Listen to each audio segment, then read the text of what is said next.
personal achievements. But to top it all, it gives us a great information about one hydraulic project Oh, of ancient times. that's great. Yeah. Mhm. So, Saurashtra major region is arid. It, Mhm. it's not full of water. Mhm. So, water management, water conservation, creating artificial reservoir and making the water available for agriculture and for other purposes, this is something which is very, very crucial because of the geographical terrain that we are talking about. And this Kshatrapa Rudradaman, during his rule, a cyclone devastated a reservoir which was created during the time of Mauryas. Okay. Okay. During the time of Chandragupta Maurya, it was created. Ashoka continued with little repair works and extension work for that. And that continued right up to the time of Rudradaman, that is 2nd century AD. 150 AD approximately is the time that we know about his rule. And we know that minimum Ashoka's time is 3rd century BC. So almost about 500 years that reservoir was still functioning. Mhm. But a great cyclone that devastated it, and all the water that was conserved, that was in the reservoir, that flew off. There was no drop of water left. Okay. So Rudradaman decided to undertake a huge ambitious project of not only repairing it, but extending it Mhm. and making arrangements for storing more water. But his courtiers, they showed some resentment about it Mhm. because the expenditure estimated was very high, and the state treasury was not in a position to spend that much of amount only in repairs or enlargement of one reservoir. Mhm. So what did this king do? He ensured the courtiers that the state treasury will not be drained for making this reservoir. I will spend from my private wealth, my own wealth. In ancient times, the kings also used to have their private purse. A section of the treasury used to be for the king's personal expenditures. And Rudradaman declared that he will spend from that amount and do this work for the benefit of the people. Okay. That How that do you say about Yeah, it? it is quite great. But at the same time, I would like to ask you one thing. See, we have discussed about Samudragupta when where he was the younger child, and with the support of people, he got the throne, and though he was not eligible. But when we talk about Rudra Daman, how he was able to convince people, and I mean, to become a ruler, I mean, stuff, because he is from outside of India. So how people supported this king? This is a very good question. Though directly we cannot talk about Rudradaman because his family was already there.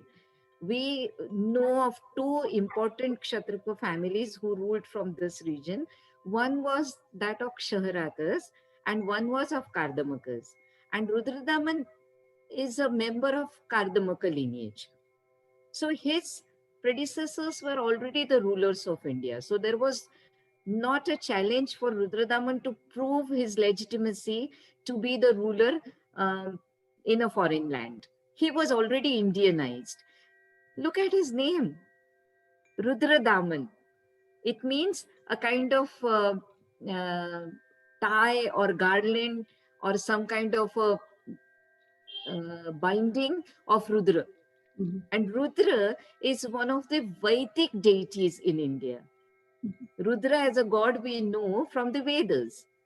So when he takes the name Rudradaman, or his family must have given him that name, they were already in the process of being Indianized.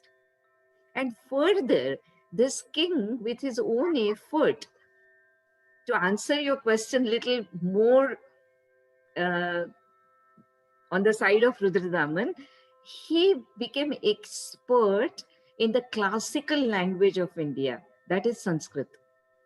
So this inscription that I was telling you, this inscription is at Junagadh, and it is on the same rock where we also get the Ashokan inscription. And subsequently, in the Gupta period, we are going to see that we get the information about Gupta ruler Skandagupta, who also has been recorded on the same rock. So at that Junagadh rock inscription, we get the details that Rudradaman was a great Sanskrit scholar. He could compose Sanskrit poetry. Mhm. So I think to extend this idea of how the foreigners were becoming a part of Indian culture, they were showing their complete respect towards the main cultural achievements of this land and equipping themselves with the skills required for that. Okay. Okay. So at this point, I would also want to ask you. So, what is the impact of his period in India and further Right. years ahead? Yeah. This is a wonderful question. Um, we had certain non-monarchical states in some parts of India. Most of India by then was under the monarchy. Different kings were ruling.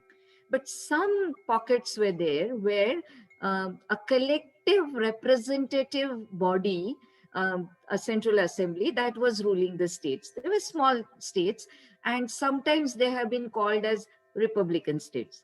Though scholars are not unanimous about this term, but the ancient term for that is Ganarajya. And the word Gana means a group of people.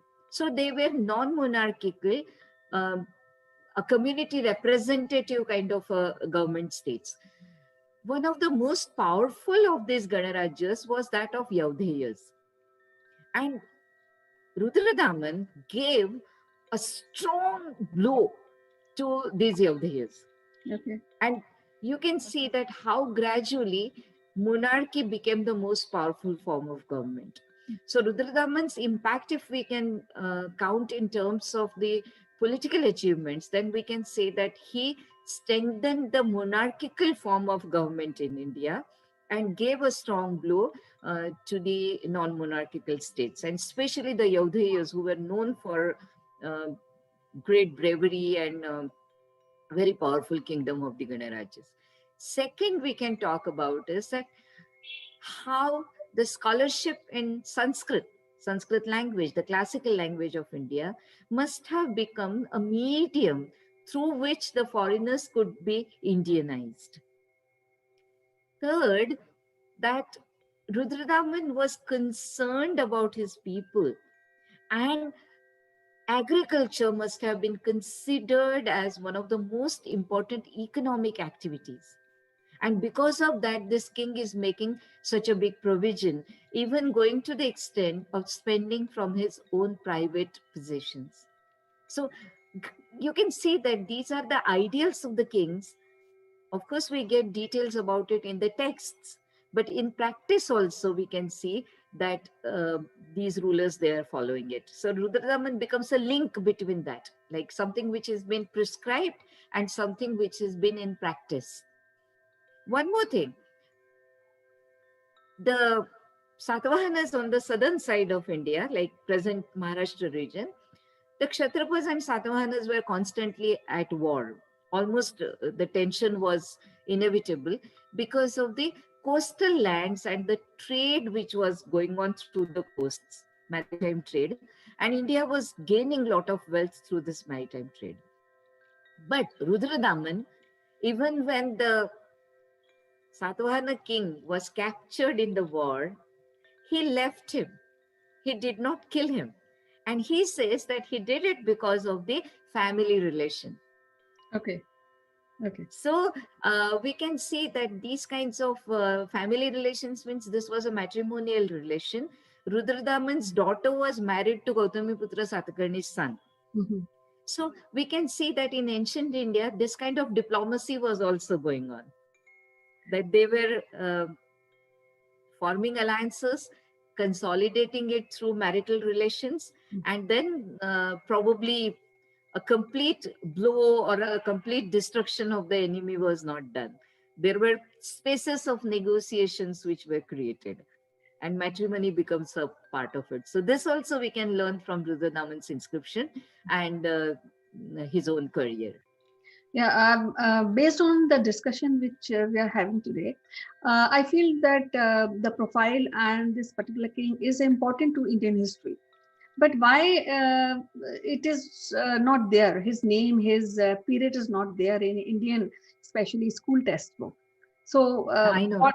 So that is something which I really feel pained about it, because he has played a crucial role when we are talking about water irrigation system or maintaining the matrimonial and being a part of Indian culture, being a foreign lineage. So I think that is something which everybody should know, and I think this is a way to let people know about this great king of India. As usual, Bindaji, Sure. it is so lovely to talk to you today, and we will be discussing Me another too. king in our Yes. next episode. Till then, bye Sure. bye and take care. Bye. Bye. Bye. Bye. Have a good day. Bye.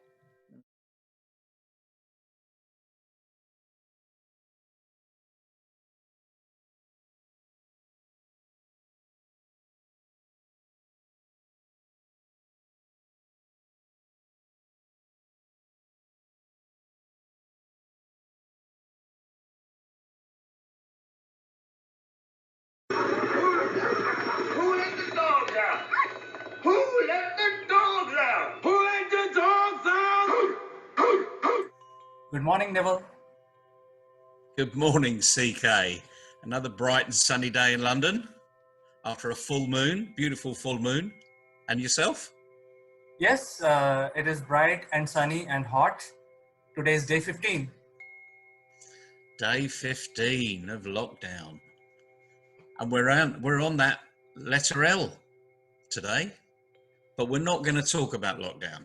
We're going to talk about how to get out of lockdown, unlocking lockdown, because there's a great opportunity here. And we're going to look at the word leverage, which Certainly. not many people understand, really, mainly because they don't understand how they can leverage what they're doing. And we're talking on a perfect platform, the Top Brass platform, which in itself is opportunity to leverage. But there are elements of leveraging, using your organization and the levers that are out there.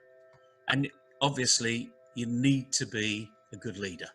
So leadership comes into it. And we were talking, you and I were talking about the elements of leadership a little while ago. And one of the biggest elements of leadership is you need to know what's going on. You need to be that Sherlock Holmes, be the investigator, find out exactly what's going on. And I think you were saying that you've got kids that were doing that very thing, during lockdown. Isn't that right? Yes, Neville. Actually, kids have tried everything because they are in total lockdown. They have tried to play carom. They've tried to play chess. They've tried to play anything that is all the games available. The only thing is that they are not allowed to go out. And kids want to run. They want to go to park. They want to play cricket. They want to play whatever team games. So since the kids are stuck, and yesterday I was surprised, as you can see in this picture, they started their binoculars and they started observing things from our penthouse. But that's brilliant, because they're doing what we would say is the very first form of leadership. They're becoming aware of what's going on, and we call that being an investigator.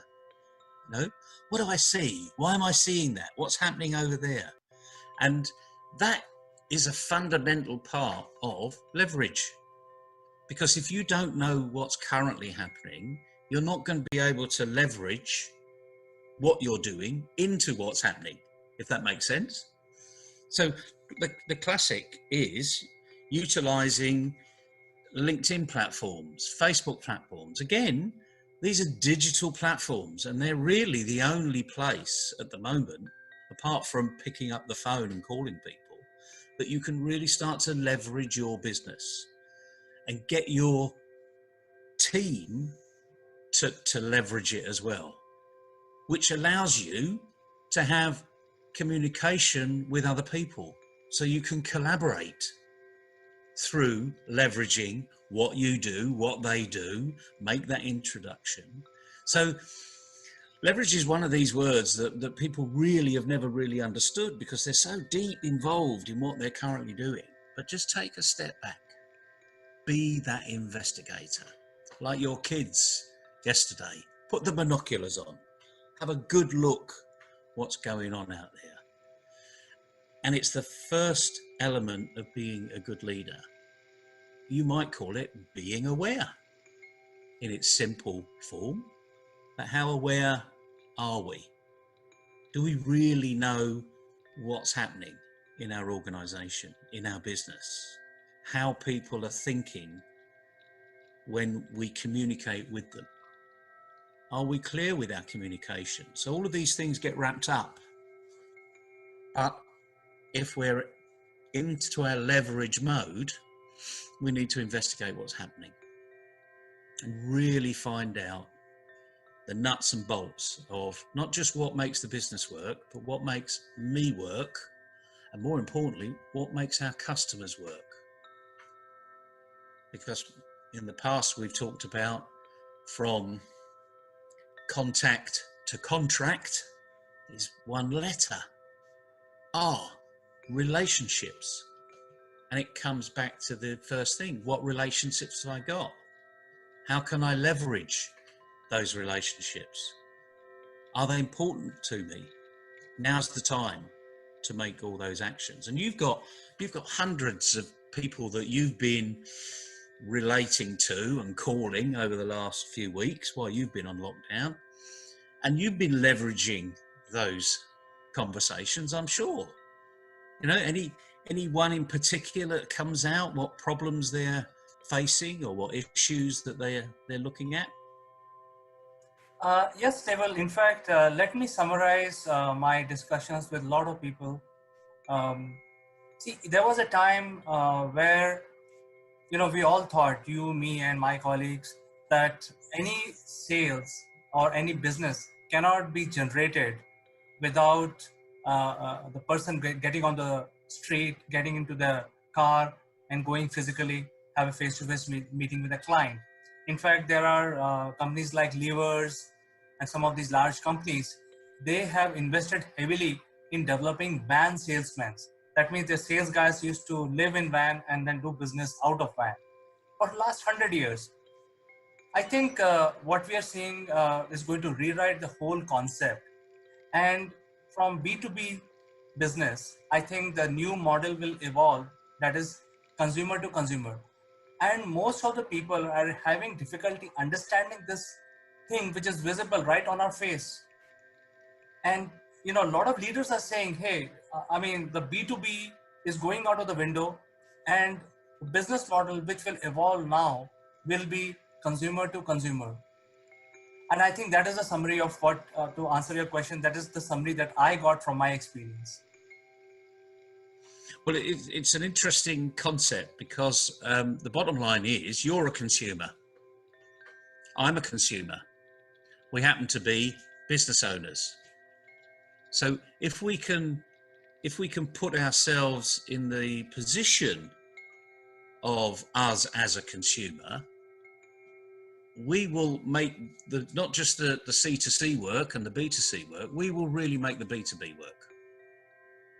So whether or not new business models come out of this is perhaps a little too early to understand. I mean, I've heard people have said this year, we're going to lose 2 quarters. So half the year will disappear.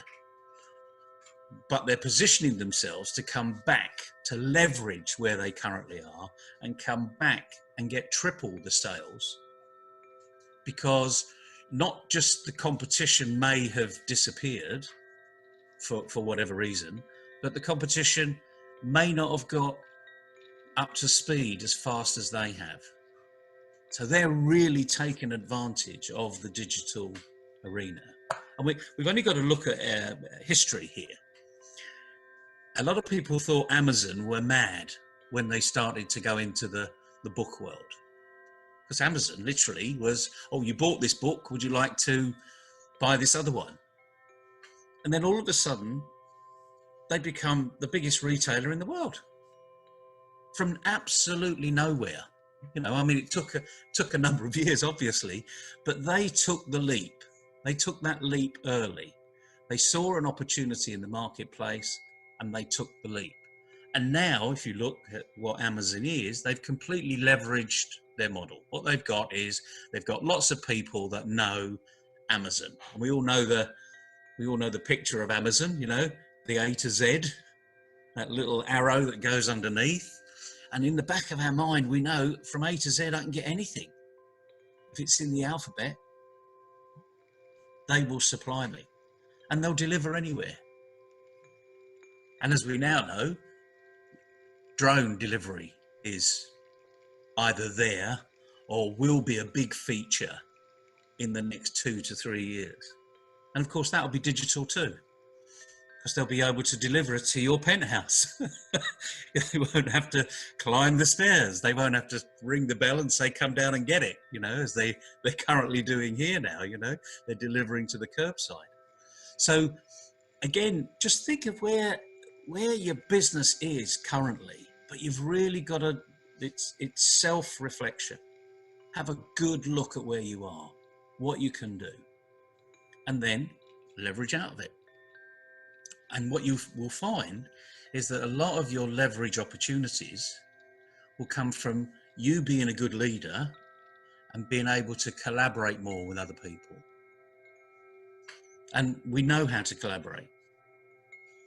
It's just that we haven't really worked out what we're doing. So that's part of thinking and introspection of what you're currently doing in a business. But like anything else, day 15, and we've got a few more days to go. But I believe your cabinet's meeting today, so your lockdown may well extend. So, and could even get worse. So, tighter restrictions. But again, you're not in control of that. Someone else is going to make those decisions. So it needs to be in the mix, you know, in your planning, but come out the other side much, much stronger. And you can if you really look. So, Neville, in fact, we are totally geared up for few days ahead or few months ahead, or, you know, counting our quarters. And we have built this platform called Top Brass, which allows consumer to consumer interactions. So, and it is available. I mean, I welcome people to collaborate with you and me to reach out to the client, find new ways to address the clients and customers, or even existing clients. So our platform can be leveraged. And while everybody is on lockdown, because we don't know how long the lockdown will continue, and even after the lockdown is lifted in a phased manner, it is not going to be walk in the park. No. So I think we are locked in for some more time. So leverage. Yeah. You're absolutely right. And as you say, over time, I mean, it may be, and we've heard from Paris today, that actually it's going to get very tight. It's going to get tighter. So they're narrowing their opportunities currently. There will be an unlocking period. So the dogs will be let out. The point is, they're not going to be let out, as you say, straight into the park. There'll be a phased unlocking. So we need to position ourselves for all elements of that unlocking process. So we do have time now, but make the most of time. Don't say, I'll do it tomorrow. Because as you know, that's behavioural waste. That's knowing what you really need to achieve today to do it tomorrow. Because guess what? When you wake up in the morning and the sun's shining, you say, oh, I'll do it tomorrow. Because your habit is now forming. And you do not want to form that habit of, I'll do it tomorrow, I'll do it tomorrow, I'll do it tomorrow. And tomorrow never. That's not good.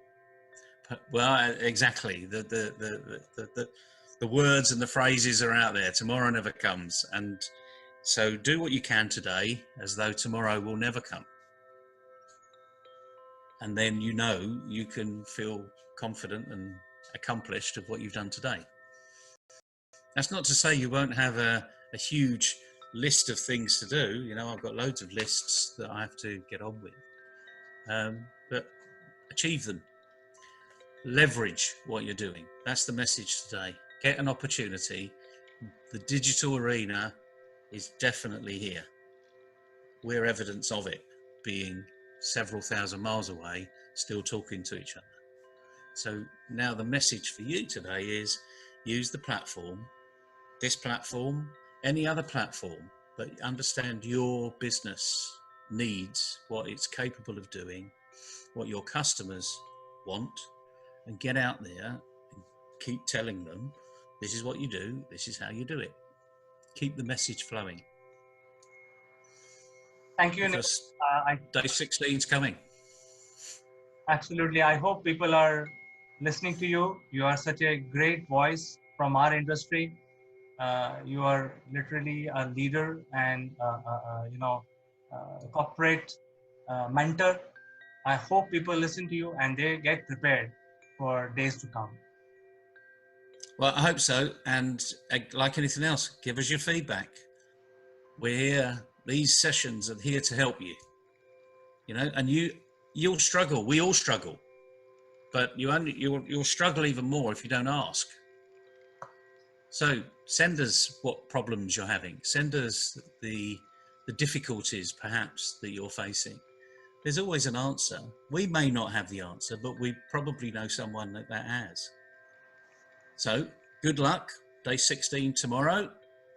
You're halfway through your day. I'm sort of a bit through my day.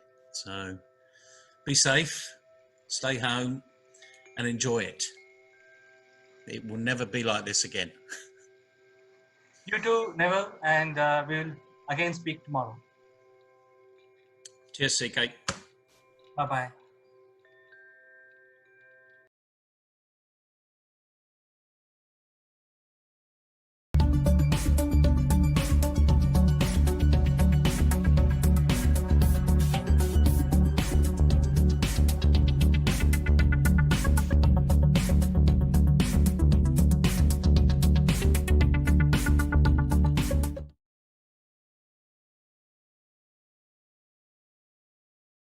Good morning, friends. Welcome to Akulmach Live, and I'm Chandrakant. There has been a new missile system tested by China, and that has created a huge buzz in the global strategist's mind because they don't know what to do now. And if you look at the missile system, we have very sketchy information available, but this is supposed to be called the Hypersonic Missile, which is 5 times the speed of sound. Which is 5 Mach, or it could be higher than 5 Mach. So the missiles which are which are hypersonic basically flies 5 times the speed of sound minimum, and it could be 8 times, it could be 10 times, sometimes it could be 12 times. So these are all hypersonic. Below hypersonic speed, which is below 5 Mach, up to the speed of sound, it's called supersonic. And this is a picture which is available, very bad picture, but I think this is what the media in the US have posted. They have got the picture of this new missile system, which is sort of hypersonic. Even though this missile went to the space and then strike back, and it was off by 20 kilometers its target. But if you put a thermonuclear device, 20 kilometers, 1 degree here and there won't matter. So this is created a big headache for the global strategic thinkers and strategy community, because now they have to think of new balance of power, because the whole thing is now getting into a cold war, and the cold war is not like a real war. It is basically balancing out each other's power capabilities, and you need to find out if the one block has one capability, what is the break for that capability. And this really started in the 40s, really 50s, where there was a cold war between US and Russia, eventually between Warsaw and NATO alliances. And one of the balance which was created was using the ICBM. Now, it is wrong to say that this is the first time that the Chinese have tested hypersonic. Hypersonic has been around for last many decades actually, and ICBM, as you see, is one of the examples here, which is intercontinental ballistic missile, a very large rocket which goes to the space very high up into the lower Earth orbit, and then strike the target on its entry. When it enters the Earth atmosphere, it is actually at hypersonic speeds. So this is not a new concept where you have a hypersonic missile system. It has been around, and there are countermeasures also in place, developed by Russia as well as USA, and they are keeping track of activities of both countries for last so many years, and different blocks are monitoring what is going on, and that is what the balance of power. With this new test, the balance of power is a little bit shaken. I will explain to you much more in detail. But as I said, the high-speed missile systems are not new. India has its own missile system called Brahmos, which is jointly developed by Russia. So Brahmos stands for Brahmaputra and Moscow River, named after the rivers, great rivers in respective countries. And these are all supersonic missiles. That means they travel at the speed of 4 times. And Brahmos especially is a short-range missile, which is it has a range of 300 to 500 kilometers. So when it is flying at supersonic speed, which is 4 times the speed of sound, the reaction time for activating your countermeasures is negligible. That is why Brahmos type of missiles are very, very deadly, because it will reach target in less than a minute or minute and a half.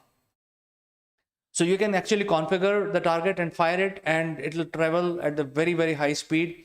Not hyper speeds, but still very high, because it's a short range. And India is also developing its own Brahmos 2, which is a hypersonic, which is going to fly at 8 times the speed of sound, or up to 10 times. This is going to be really comparative missile system what China has developed, but it is not out yet. It's under testing right now. So this balance of power thing, I think we need to discuss a little bit more in detail, and I'll tell you exactly what is the difference between these missile system. Now, if you look at the intercontinental ballistic missiles, and since there is so much of deterrence already built up across the world, all developed countries have developed it, and they have put the countermeasures already in place to counter ICBM threat. And moment these missiles are fired, the computer on the other side will be able to plot its trajectory. So what I'm trying to show here is in the red line, where if enemy nation fires a ballistic missile on you, you will immediately know that a ballistic missile has been fired, and your computer will be able to give you a trajectory. The trajectory will be very predictable, and you know that what is the target at the time of firing of that missile. And your countermeasures will be able to fly within less than a minute, and it will intercept this missile in space itself. It will not allow it to come near your area. So when it comes to ICBM, even though it's hypersonic, it depends, the success of your countermeasure depends on how quickly you identify the threat and eliminate it while it is still in the space. So this is how the countermeasure works, and that is why there is a lot of countermeasures across Russia, across United States. Some are in China, some are in India, some and many are in UK as well. So the countermeasures are already in place, and it is very easy to detect ballistic missiles, even though those missiles are always been hypersonic. The second category is a cruise missile, which I already told you by giving example of Brahmos. Uh, and there are many cruise missiles America has, and these are short range, very difficult to pinpoint. And especially with the latest technology, cruise missiles can change their target in flight. So these are very deadly. However, we know that there are cruise missiles. We already know that there are ballistic missiles. The problem is happening because the China has come out with a third type of missile, which is also not new, but this is changing the balance of power. The third missile type of missile is shown by, if you see the green line, it flies like a ICBM, and then it stays in the lower Earth orbit till the time the next command is given. And when it gets the next command, it will keep gliding until the time it gets the next command. So it is very difficult to predict where it is going to hit. Unlike an ICBM, where you can predict the trajectory at the time of the launch, in case of the new hypersonic missile system, it is very difficult to know its trajectory, where it is going to strike. It will just go to the space, remain there, and then attain hypersonic speed to hit the target. So it can come very close to target, and the other side will not even know where it is going to strike, because it can change, and within like less than a minute it will strike the target from the time you start giving command to the missile system. And because of that, because of these features in the new missile system, the strategists, the power strategists, have a very tough time understanding the deterrence system. And because of this, now the world will start spending money in coming out with new deterrence systems which can track these kind of threats. There will be more money spent, because whatever deterrence you have built, measures, countermeasures, are not going to work against this new threat, because you will not be able to predict where this missile will hit.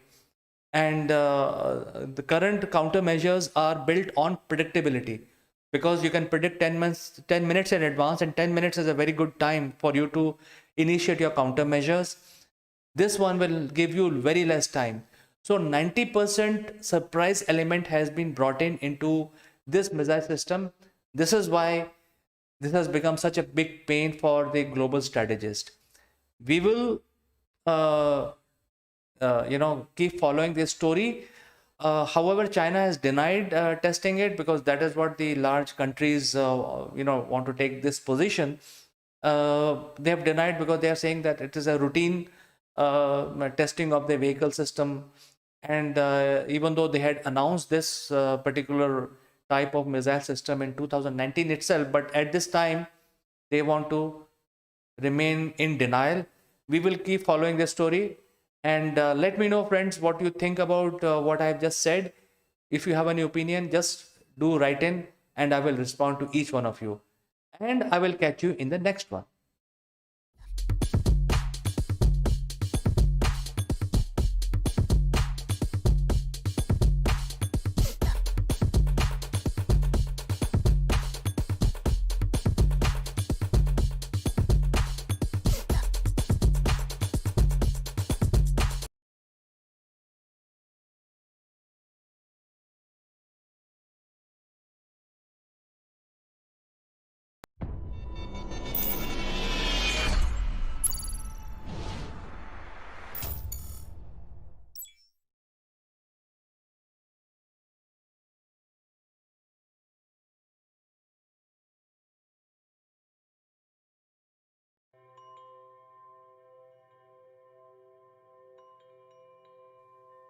Hello, friends. This is Chandrakant from Akulmach Technologies, and welcome to Top Brass Likeable Leaders. Today, ladies and gentlemen, I have a very distinguished personality on the show. His name is Mukesh Nasseman Murthy, and he joins us from Bangalore. So he has a long career of 2 decades. He is very well known in the startup fraternity. He has been a serial entrepreneur, so many of us knows who are part of the industry. But I think we will learn more about him when we bring him on in the discussion.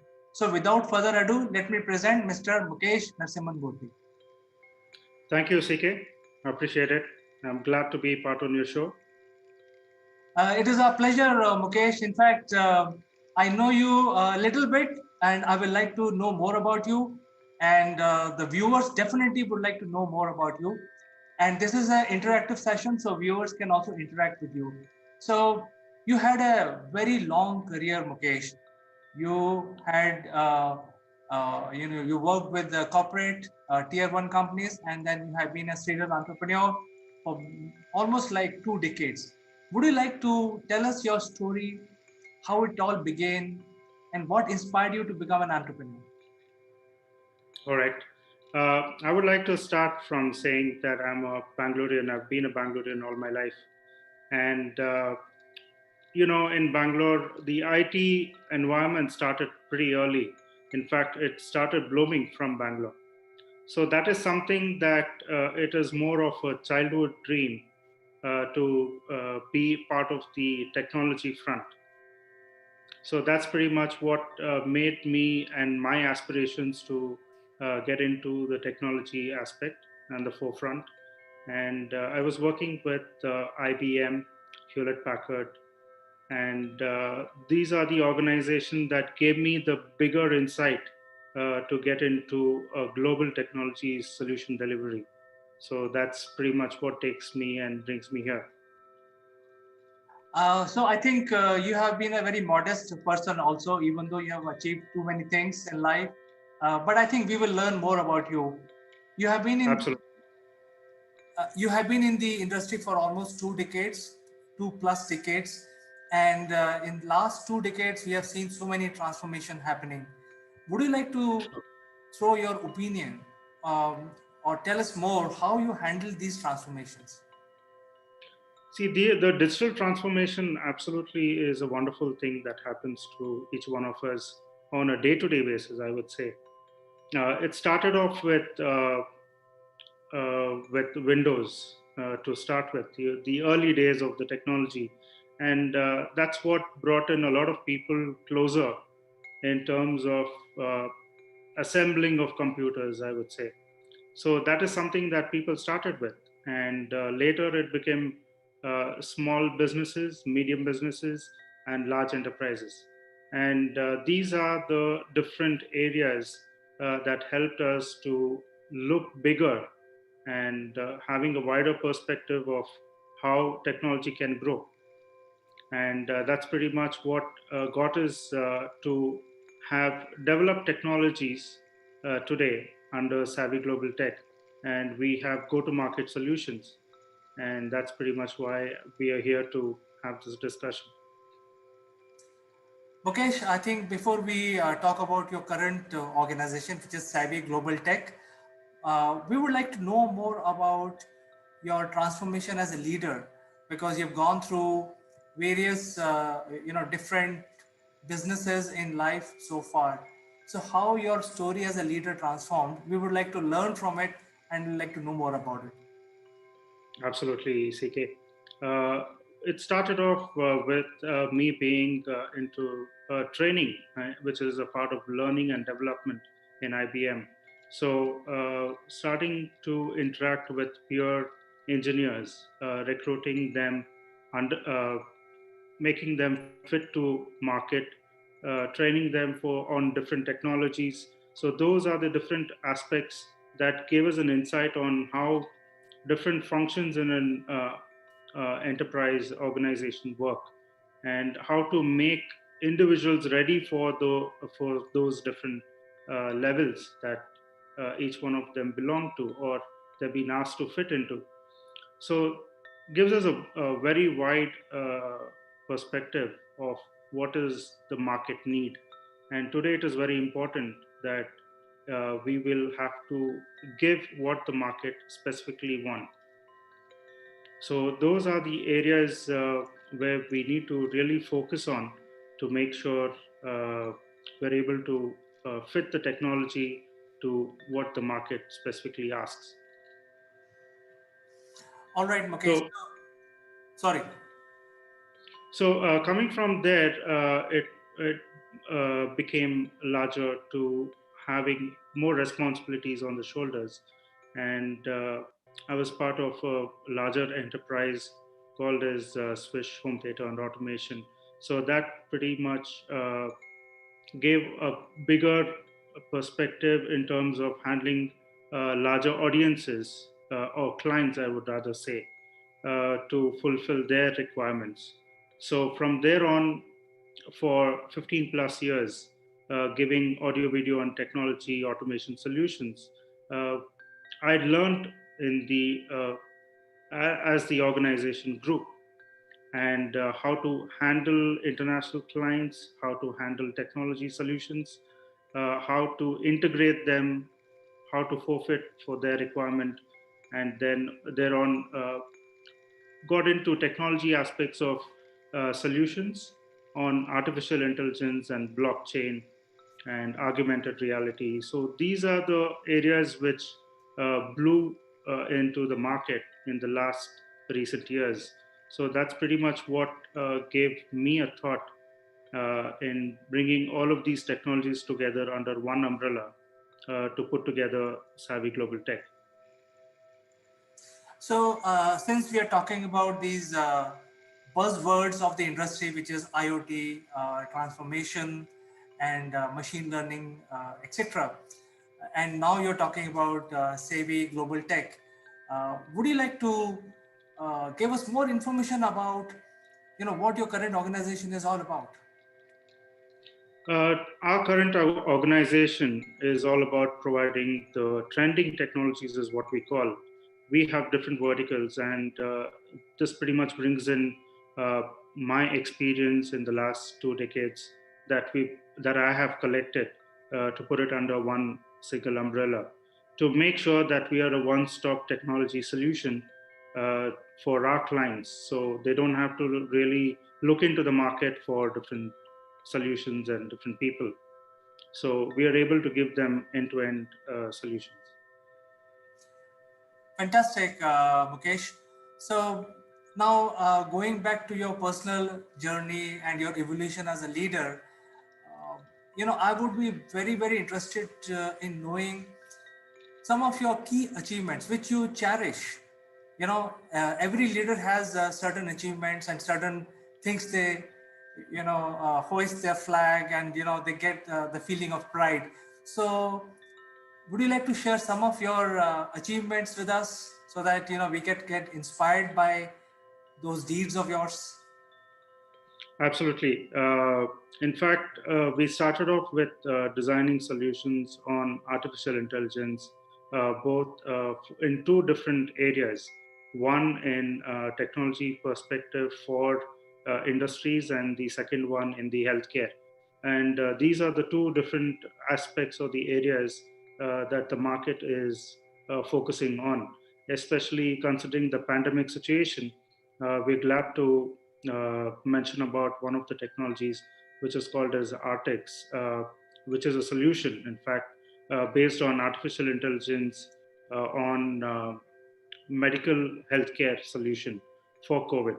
So this pretty much is an AI-based solution that our team has developed in making sure that we are able to take an X-ray of a patient, and through which we can detect through the lungs signatures uh, whether the individual patient has COVID or not. So these are some of the tech end solutions that we have developed, the one among them. And apart from which, we've also developed another artificial intelligence based solution for industries, and where people are working on a day-to-day basis, even, but the industries can't stop because those are factories, and people, there has to be a human interaction with the machines. So in these areas, having maintained social distance is quite important, and it is need to be forefront safety aspect to make sure that the individuals who are working there, putting their life in front of everything else, and making sure the production is on, and then the technology is uh, cherished there.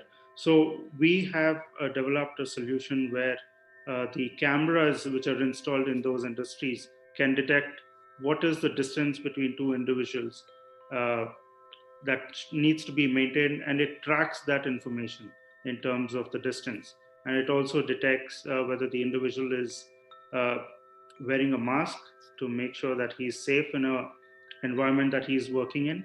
And those are the kind of solutions that we have developed, and these are the go-to market solutions that we have ready. So Mukesh, from the sound of it, it looks like very, really, really high tech, applications, and I think almost 100% of the industries, small, large, and medium, all of them require this kind of application. So I think with this, we wish you good luck, and we will cover the application sometime again in future. But for today, I will come back to your leadership qualities, and as the time is limited, we would like to know more about what could be your message to the budding entrepreneurs in order to become a great leader. Good question, CK. This is one of the very frequently asked questions, I would say, and it is one of the most important questions. This would help a lot of entrepreneurs to have a steady and strong foundation. And what really builds that foundation is a few things that I would like to mention here.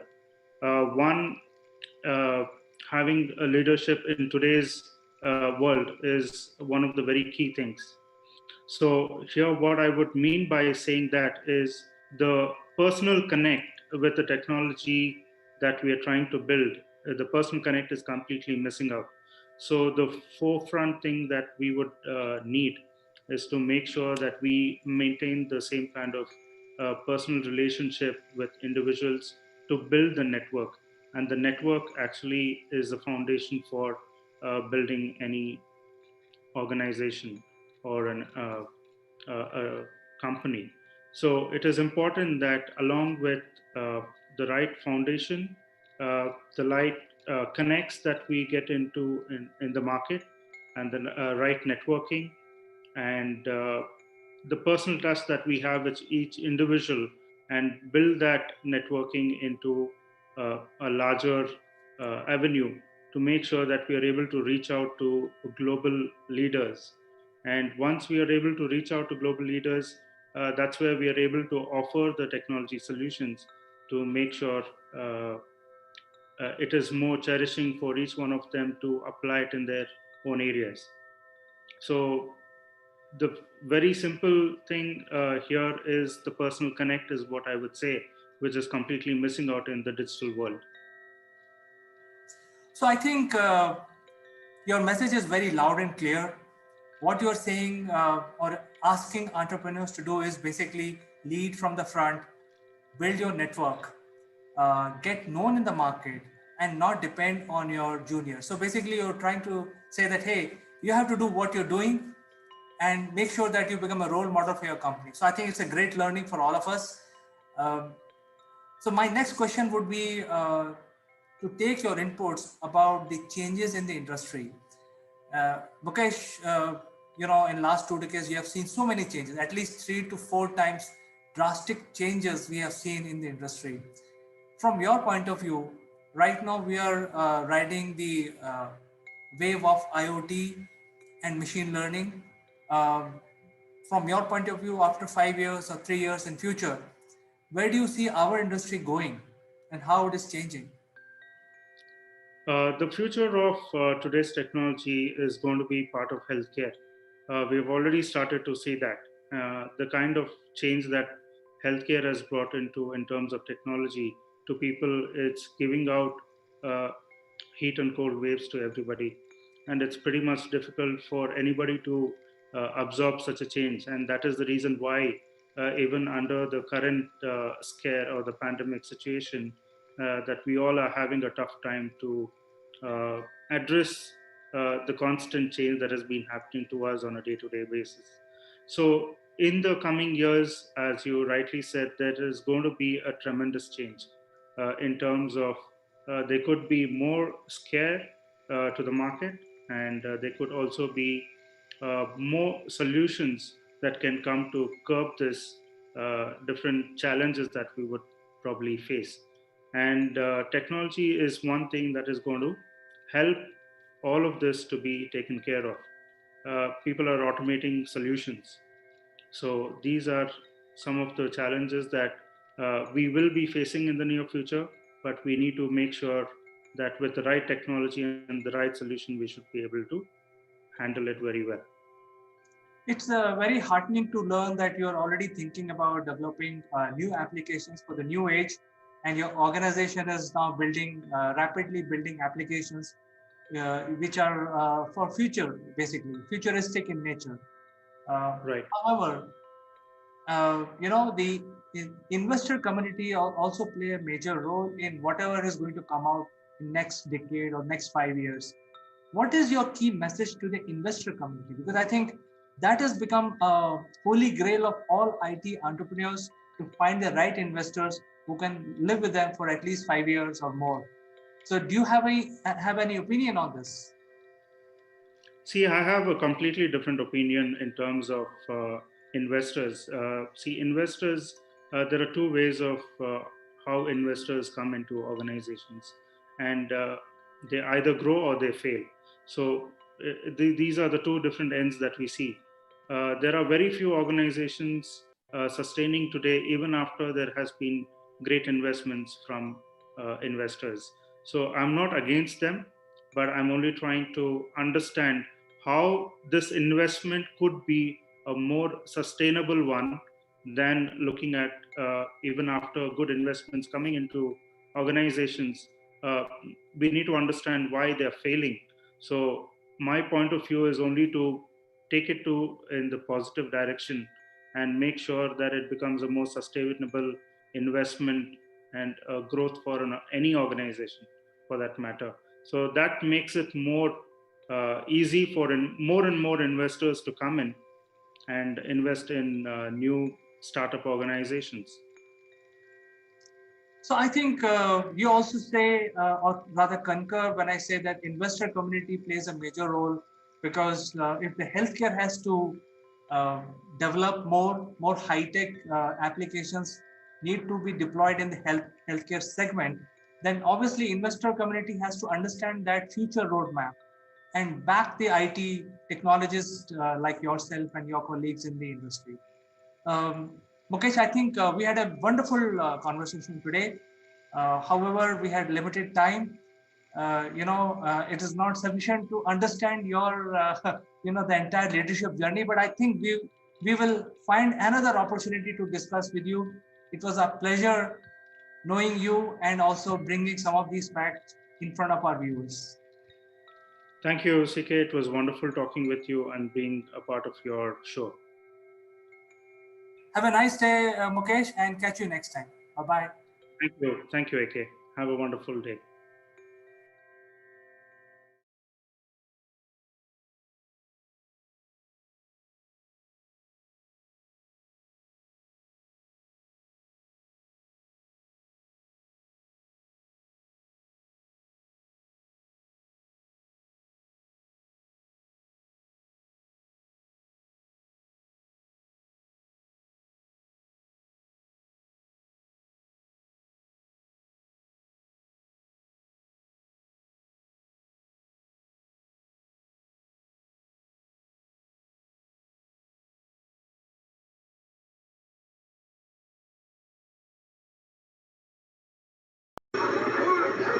Who let the dogs out? Who let the dogs out? Who let the dogs out? Good morning. This is Chandra from Akulmach Technologies.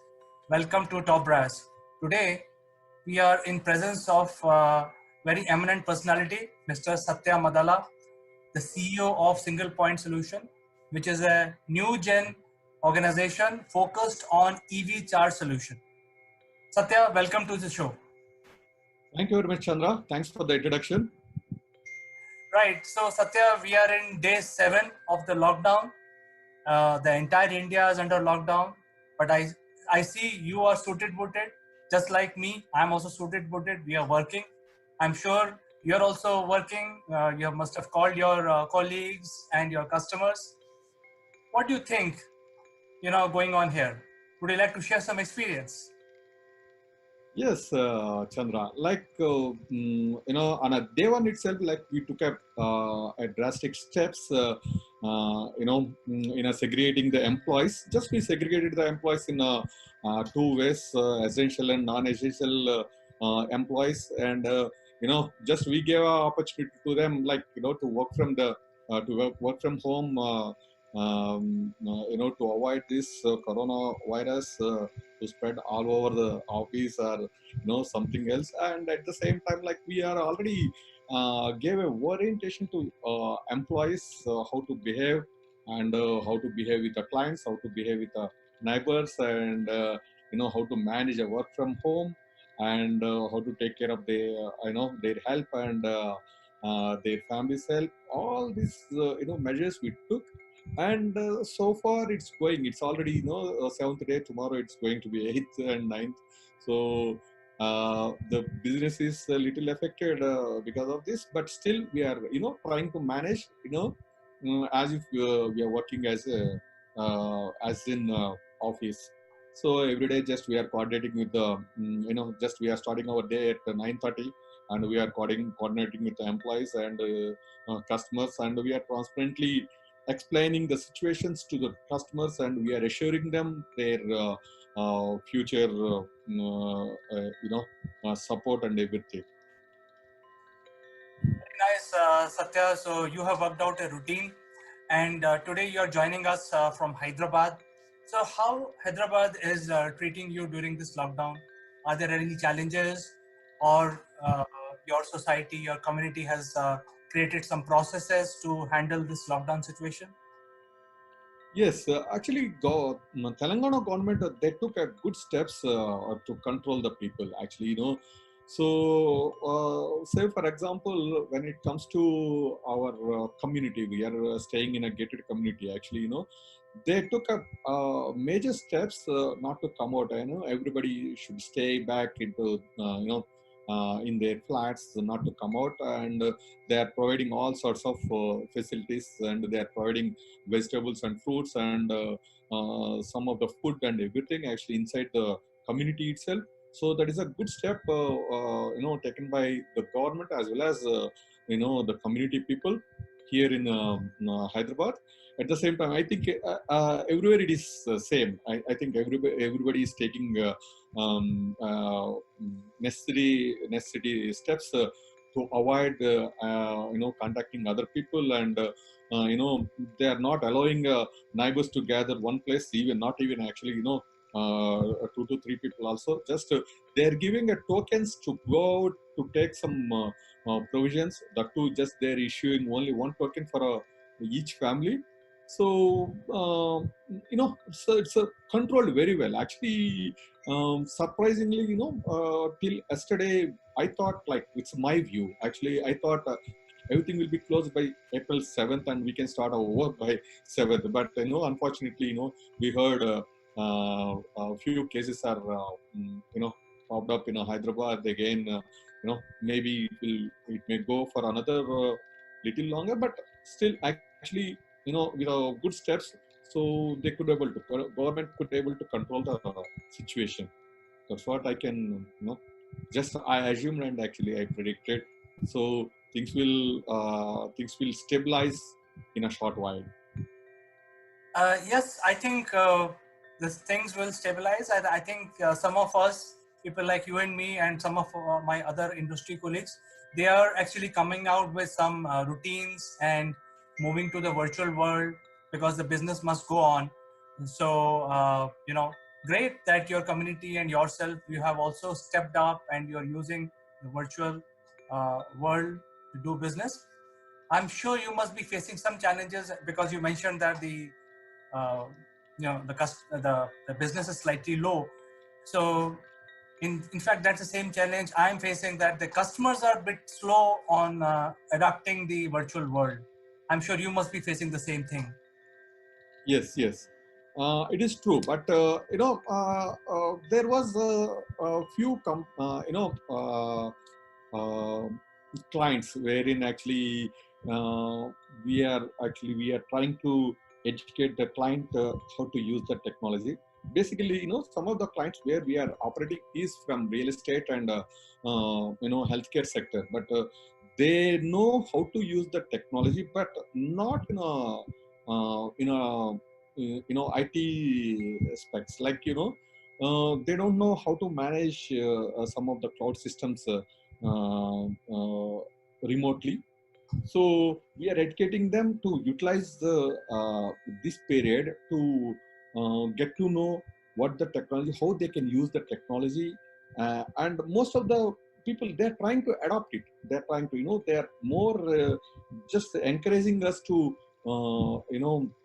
give a good suggestions. At the same time, they are very much keen to adopt the technologies to utilize in their day-to-day activities in this time, in this period. So everybody is working from their home. I know it is when it comes to healthcare, even few of the doctors, they are going out, and remaining other people, non technical people, they are working from home. So when we are dealing with the technical people in a healthcare sector, we are educating them how to utilize the cloud services. So that's what clients are doing. So just I explained only about one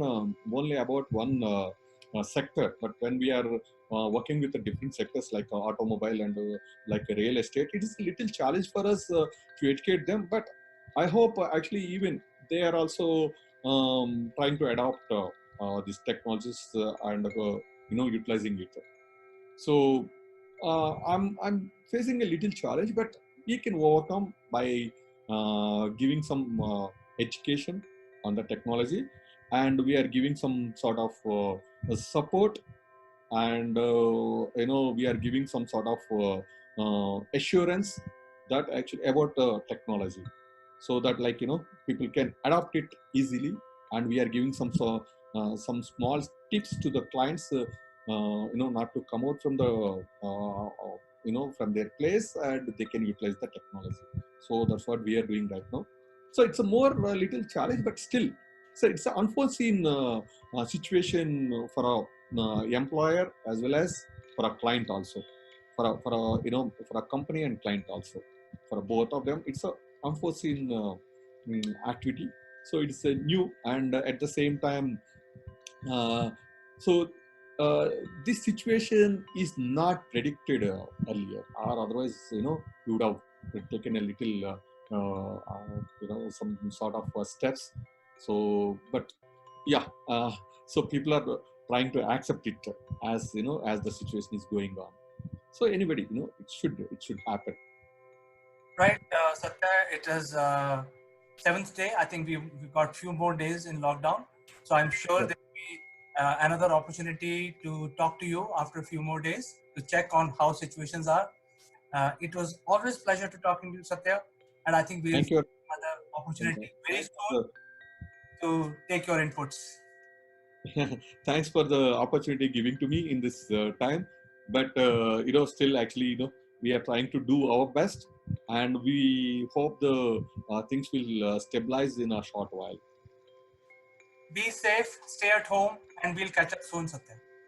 You too. I'm also giving up all other companies and clients be safe and be at your home, and maximum try to manage your works by uh, by using some technology. So don't come out, and we try to eradicate this virus as soon as possible. Certainly. Bye for today, Satya. Yes, Bye bye. thank you very much, Chandra. Bye.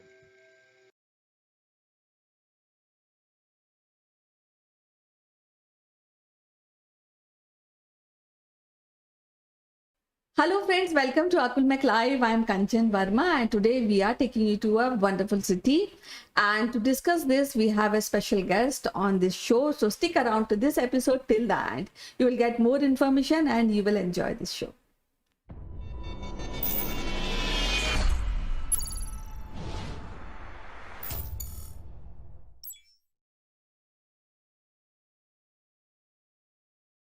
Welcome back friends, and today we have Mr. Sitesh Srivastava, who is an IT professional, is closely related to radio broadcasting, and today he will be taking to a wonderful city yet again. So without wasting any further moment, I would like to welcome him. Welcome to the show, Sitesh. How are you doing today? या कंचन, हमारा नाम भी सूरबा भोपाली है वही नहीं है? Oh my You must God. have guessed it. Oh my God. So we are going to Bhopal. Oh, lovely. A city of lakes, man-made and natural lakes, right? I guessed it right. Yes, Kanchan. How are you? I'm fine. So let's know more about this wonderful city, which is 16th largest city of India. Oh, great. That's great. Yeah, I have some very fond memories of Bhopal and I want to go back to the city again and again, Kanchan. This is very interesting, Kanchan. And I sometimes even are impressed. I'm impressed to know that this is also called Begum's Bhopal because it was the princely state between 1819 and 1926. It was ruled by 4 Begums, and that was such an interesting thing during the British suzerainty in those days. Four Begums: Qudsiya Begum, Shah Jahan Begum, Kai Khusru Begum, and Sikandar Begum. And it is another interesting part about Bhopal is that in 1947, after independence, I think Mr. Nawab Hamidullah, he actually decided to remain as a separate unit, Kanchan, just like some other princely states. We also know about this happened in Kashmir. And during that time, agitations started and Indian government had to intervene. Sardar Patel's home ministry had to intervene. And only in 1949, 30th April, Bhopal state was accepted under Union Government of India. Very colorful history, though it pales in comparison to other more popular histories around the around the independence of what we know about Kashmir, Lucknow, and Hyderabad. But Bhopal state is an amazing place. Bhopal state, now it is the capital of Madhya Pradesh, the heart of India. And because of the rules of the Begums, the city has some beautiful waterworks, railway station, postal system, and the municipality which was instituted in 1907. Have you been to Bhopal, Kanchan? Somehow I missed this city because I went till Indore, but somehow I was not able to go to Bhopal. But that is again in the wish list, and time and again every week you come and tell us about the wonderful cities of the world, and in that process I always, while talking to you, think that now it is over, too much of social distancing, I must plan a visit to all these cities which we are talking about. Yes, so what we are talking about Bhopal, and what are the places we can or I can visit? Well, Bhopal is a tourist's delight, not in terms of the popular tourist places that we know, but it is a tourist delight from the perspective of interesting lakes around the city. Upper Lake and the Lower Lake, and in between there is the Bhopal city. One is the old Bhopal city, one is a new Bhopal city. And the old Bhopal city has got all the old world charms of the bazaars, the galleys, the alleys, and the markets, and the smell of the biryanis, just like your Hyderabad, Kanchan. And the new city of Bhopal showcases about the modern development, some good malls, some great infrastructure, architectural wonders. So it's a place where you find the old world, medieval world, and the modern world all together at one place. It's also a city with a great Hindu-Muslim fraternity, brotherhood that is seen in the city. Because of Bhopal's connection with the Begums, as I said, and also the founder of the city, somebody called Dost Muhammad Khan, who was in the armies of Aurangzeb, and after the Aurangzeb's demise in 1707, he came towards the Bhopal region and took up a place over there, and then he helped the local Malwa queen and the Malwa kings, and finally he took up that area which today we know as the Bhopal city. So and also after the independence, it was the second largest state, Muslim-led princely state after Hyderabad, Kanchan. So a lot of great traditions are there, a lot of connections are there. For me, it's also sometimes a great Bollywood connection. The in-laws of our mega star Amitabh Bachchan, and also I believe a connection with the Karishma Kapoor and Sharmila Tagore also is seen in this city. So this is an amazing city, great place, great food, good festival, Diwali and Eid, and it's a great place for peaceful life. As you can see in the background, it's a scene from one of the lakes of the city of Bhopal.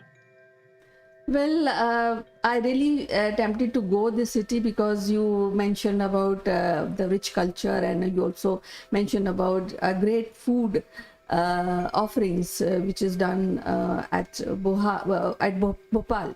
So what are the places that in 1 week a person can cover once he plans to visit Bhopal? So, Kanchan, Bhopal is very, very well connected within the India's railway network, within the air network. It has, Bhopal railway station, the Habibganj railway station, that is also the headquarters of the Western Central Railway, and Raja Bhoj International Airport. So, well connected, the heart of the city. Sometimes I feel that given the threats we have from our neighbors, why don't we have our one of the capital in Bhopal? It's safer from all the places that we know, and somehow I feel it is even safer than Delhi, especially from the military perspective. Great places from the Indo-Islamic architecture like Tajul Masjid, Taj Mahal Palace. They are like Indo-Islamic and the European styles. My favorite place, Kanchan, is Bharat Bhavan, which is a cultural headquarters, you can say, for Madhya Pradesh. It has got a cultural center, it has got auditorium, amphitheater, and lots of theater and the film festivals happen at Bharat Bhavan. A very, very favorite place. Then there is a one Vihar National Park is there, and one must also see some of the great temples in and around the city. And this city never fails to impress at how this city lived through the volatile periods of history during the Mughals, during the Deccan Wars, during the British Empire, and still the city feels very, very peaceful, very, very rooted in the traditions. I also remember one thing, one place called Rashtriya Manav Sangrahalaya. So it's a kind of a museum for the humans. Bhoj Talab, largest man-made lake in India. Only city to be ruled by the Begums of Bhopal for over 100 years. And it is the city of lakes for its natural and artificial lakes, Kanchan. So believe me, you will never get bored in Bhopal. Definitely, when you mention about the rich culture, I'm sure I can really visualize the kind of people on day-to-day basis, how they react to the tourists and how the strong connections they have with each other in the city. And I can very well visualize because I've seen it in Lucknow. So that is something which I really appreciated. Now, yes, rasgulla is one of the favorite dish in Madhya Pradesh. So what cuisine Bhopal offers to the visitors? Well, Kanchan, to be frank with you, I'm very, very impressed by the Mughal cuisine that I have tasted in Bhopal. Equally, I am in awe of the vegetarian food, and Bhopal offers a mix of both. And sweets, special sweets which are found in the Madhya Pradesh can be found in Bhopal. It's a great place to have, the culinary part of the, Madhya Pradesh tribals. So tribal cuisine is also available. And therefore, Bhopal may not have been a culinary capital just like Hyderabad, but it has its own unique sweets, vegetarian and non-vegetarian food. And simple food. And one side it is very rich, especially on the biryani side. One side it is as what you call sattvic food that is available across the town, across the 80 square kilometer of the city. Vatka Caves is a great place, 35 kilometers outskirts of Bhopal. It is a UNESCO World Heritage Site. And people also say, the legend says that Pandavas also chose it for their hiding in their exile period. And next time when I go to Bhopal, I will also try to visit Bandhavgarh National Park. Well, definitely I'll have all wishes that we all plan to go Bhopal and enjoy its culture, its cuisine, and visit places at Bhopal. So what is that one place which you really appreciate so that we can share your experience with our audience? Well, Kanchan, Bhopal is also a very modern city. It is home to one of the biggest industrial houses in the country, DB Corp, which is Dainik Bhaskar Group, also which is called Dainik Bhaskar Group. It's almost like a 17 billion rupees in business conglomerate. We all have a Manjul publishing house, which actually converted the Harry Potter series in Hindi. It's also a place for Bharat Heavy Electrical Limited plant. There is a Mandi Deep Industrial House, a suburb is there, which boasts something like Hindustan Electrographite, HEG, and Lupin laboratories. And the international airport is, what I understand, is connected via the Jeddah, Saudi Arabia, which is used during the Hajj timings.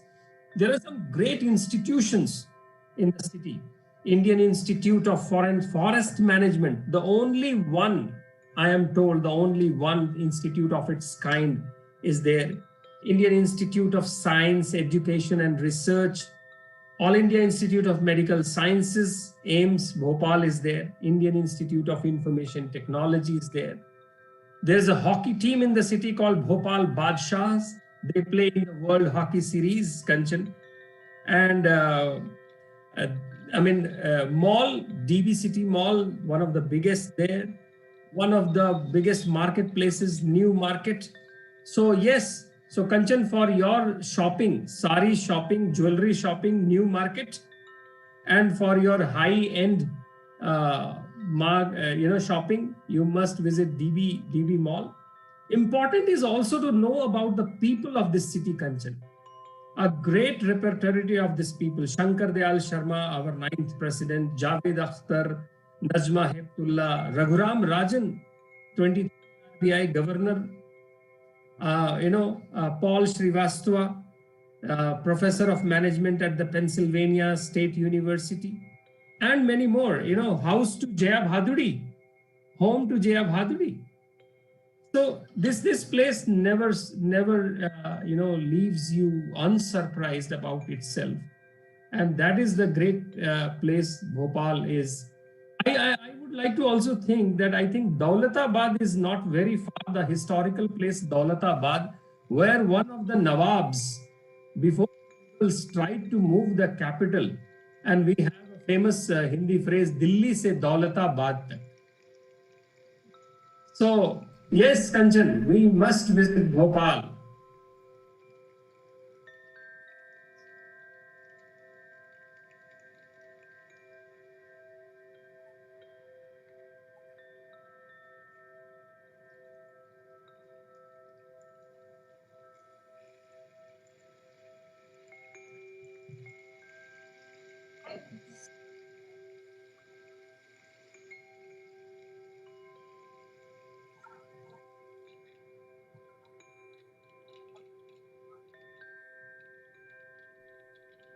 How you As I said in the beginning, Kanchan, once again, हमारा नाम भी सूरमा भोपाली है वही नहीं है. Okay. So that means you are quite impressed by the language and the way, the traditions of the Bhopal. So as usual, it is so wonderful to talk to you. Any last thoughts about Bhopal? Kanchan, the city is a promising city, modern city, but a peaceful city, Bhopal. So thanks for sharing your thoughts and your experience with this wonderful city, Bhopal. So we'll be meeting again with some other great city of the world. Till then, bye-bye and you take care. Shabba khair, Kanchan.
Hello friends, welcome to Akulmach Live, and I am Chandrakant. Today we have a very deep subject to discuss. It's about the mental health, especially among the youth. And to have this discussion, I'll be joined by a very senior, very eminent personality. But before we start our discussion, I have to tell you that we are live, and whichever corner of the world you're watching our program, you can actually use the chat function in your social media, in your social media, whichever social media through which you are watching. We will get your question displayed on the screen right there, right now, and we will take your name and respond to your question. So the guest today is Mr. Kevin Kotum. He is the best-selling author. He is the CEO of Go Nomading PT Limited, and he's joining us from Singapore. So without further ado, let's welcome him.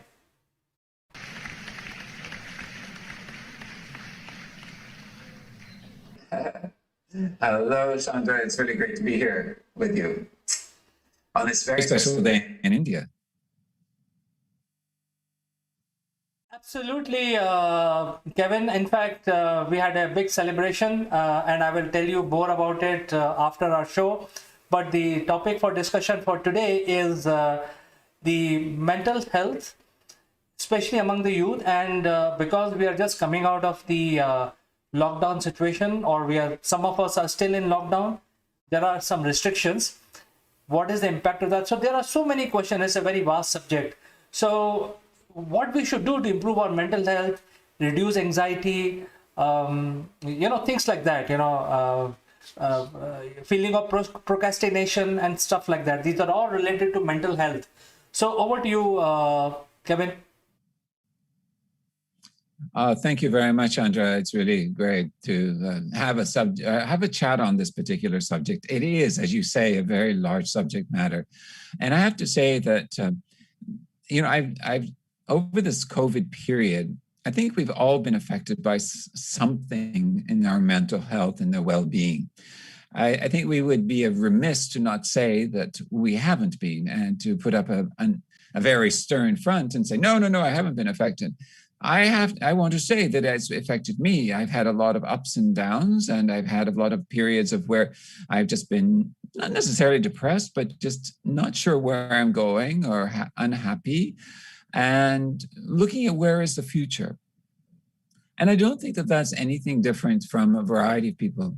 But what we're hearing today, whether it be in Singapore, whether it be in Sweden, whether it be in Canada, whether it be in South Africa, or wherever it might be, there's a big focus on the youth today as to how are they dealing with all of this.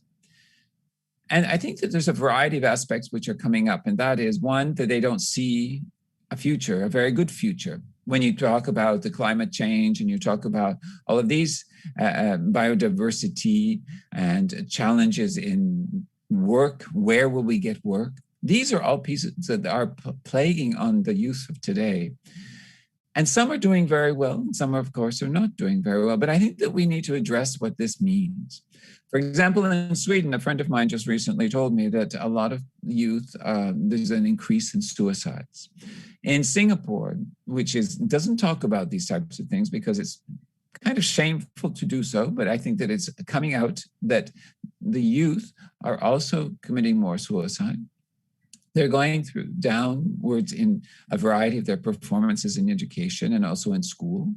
And also there's a variety of just thoughts about, where am I going? I don't think anyone has one complete answer to this. And I think that's the thing, that we need to open it up. It needs to be an open discussion. And we need to look at not just where we are, but the expansiveness of what is society, what are our cultures. So often our cultures create this challenge as well, because we have some strictness of the way we are to act and the way we are to be. And these are juxtaposition, and there's a paradox between that and sometimes where is the world going when we see it. I mean, we see the world, there's a challenge, not only from the climate change, biodiversity, new ways of working, all sorts of things, but we need to find little micro steps to help us through this mental state. So there's a book which I think is actually very interesting, and it's called Thrive, My Time to Thrive. And I think it's really helpful not only for youth, but I think it's also very helpful for everyone. And it really talks about, we've got to get a grip on ourselves and the way we work, the way we act, the way we look at our lives in general, the way we do socialization, the way we do all of these things. And so it's by Arianna Huffington. And I have just started to read it, and I think it's really valuable. There's a lot of great research. At the same time, it's about creating micro steps to help us out of this mental dilemma that we might be having around any sort of subject in our lives. So this is where I call, we need to go nomadic. We need to go into deep curiosity into who we are, and find out what is our deeper purpose and what does that mean.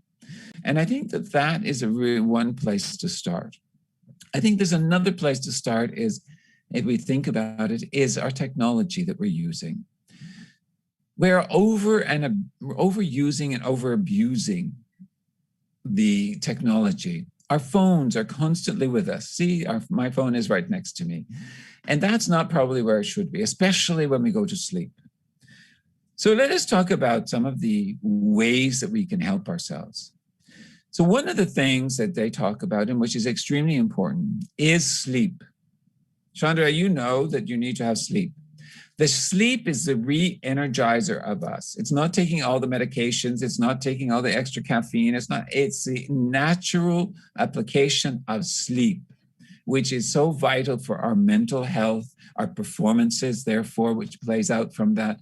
But getting 7 to 8 hours, or if you cannot do that, then to take naps during the day, some sort of cat naps. I remember my mother would always take cat naps. She was amazing. She would sit down, have a snooze, and drop off, and then she'd be back and she'd be up and running. And it was like this automatic thing for her. And then also she trained herself as well. Right after dinner, she would just put her head down and she would fall asleep and she would be up and she'd be able to start working away again. But sleep is extremely important as an energizer. It also revitalizes your systems inside, and it helps you in your performance ultimately, because now your brain is thinking better. This whole point, of us working like late hours, and COVID has had these no boundaries and people working very long hours, and doesn't help us. This badge of honor, I worked 14 hours today and I'm going to do it every day. This is not a badge of honor anymore. It was in one time perhaps, but today I've never thought of it as being a badge of honor. I just think it's been ridiculous because of what it does to you. And what do organizations do? They talk about performance indicators, performance of the individuals. They do a performance review. Well, if you don't sleep, your performance is down. Your cognitive thinking is down.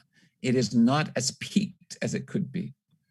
So the other thing is also one of the other pieces about helping this sort of mental awareness is also understanding yourself, understanding what is putting these challenges into my body. What is affecting me? Is it somebody on the outside? Is it the person what's saying something? Is it I'm reading too much technology? Am I listening to the news too much? What is it? I don't know about you, Chandra, but I at times get over abundance of not only emails, but so much into looking at the different social platforms that I get crazy because it's too much. And I have to have a separation of the noise. So let me talk about the noise. The noise that happens can help, understanding a noise can help our mental health. We need to reduce the noise. Noise comes from inside of our head and outside of our head. It comes from within our body and it comes out.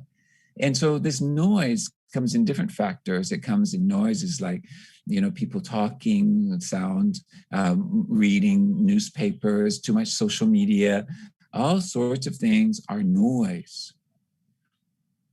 At the beginning of this year, I realized that I was going into this downfall, downwards. And I realized, okay, I heard this voice inside of me that said, you have to reduce the noise.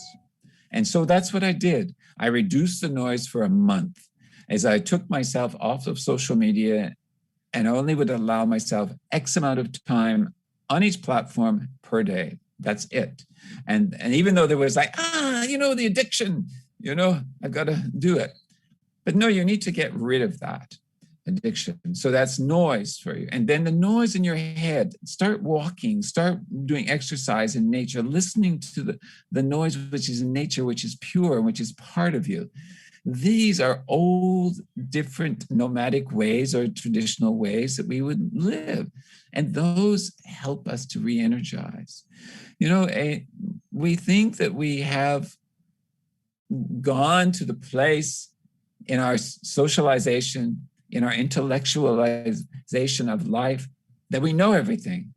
But what is that doing to us a lot of the time is that maybe we don't know what is actually nature within us.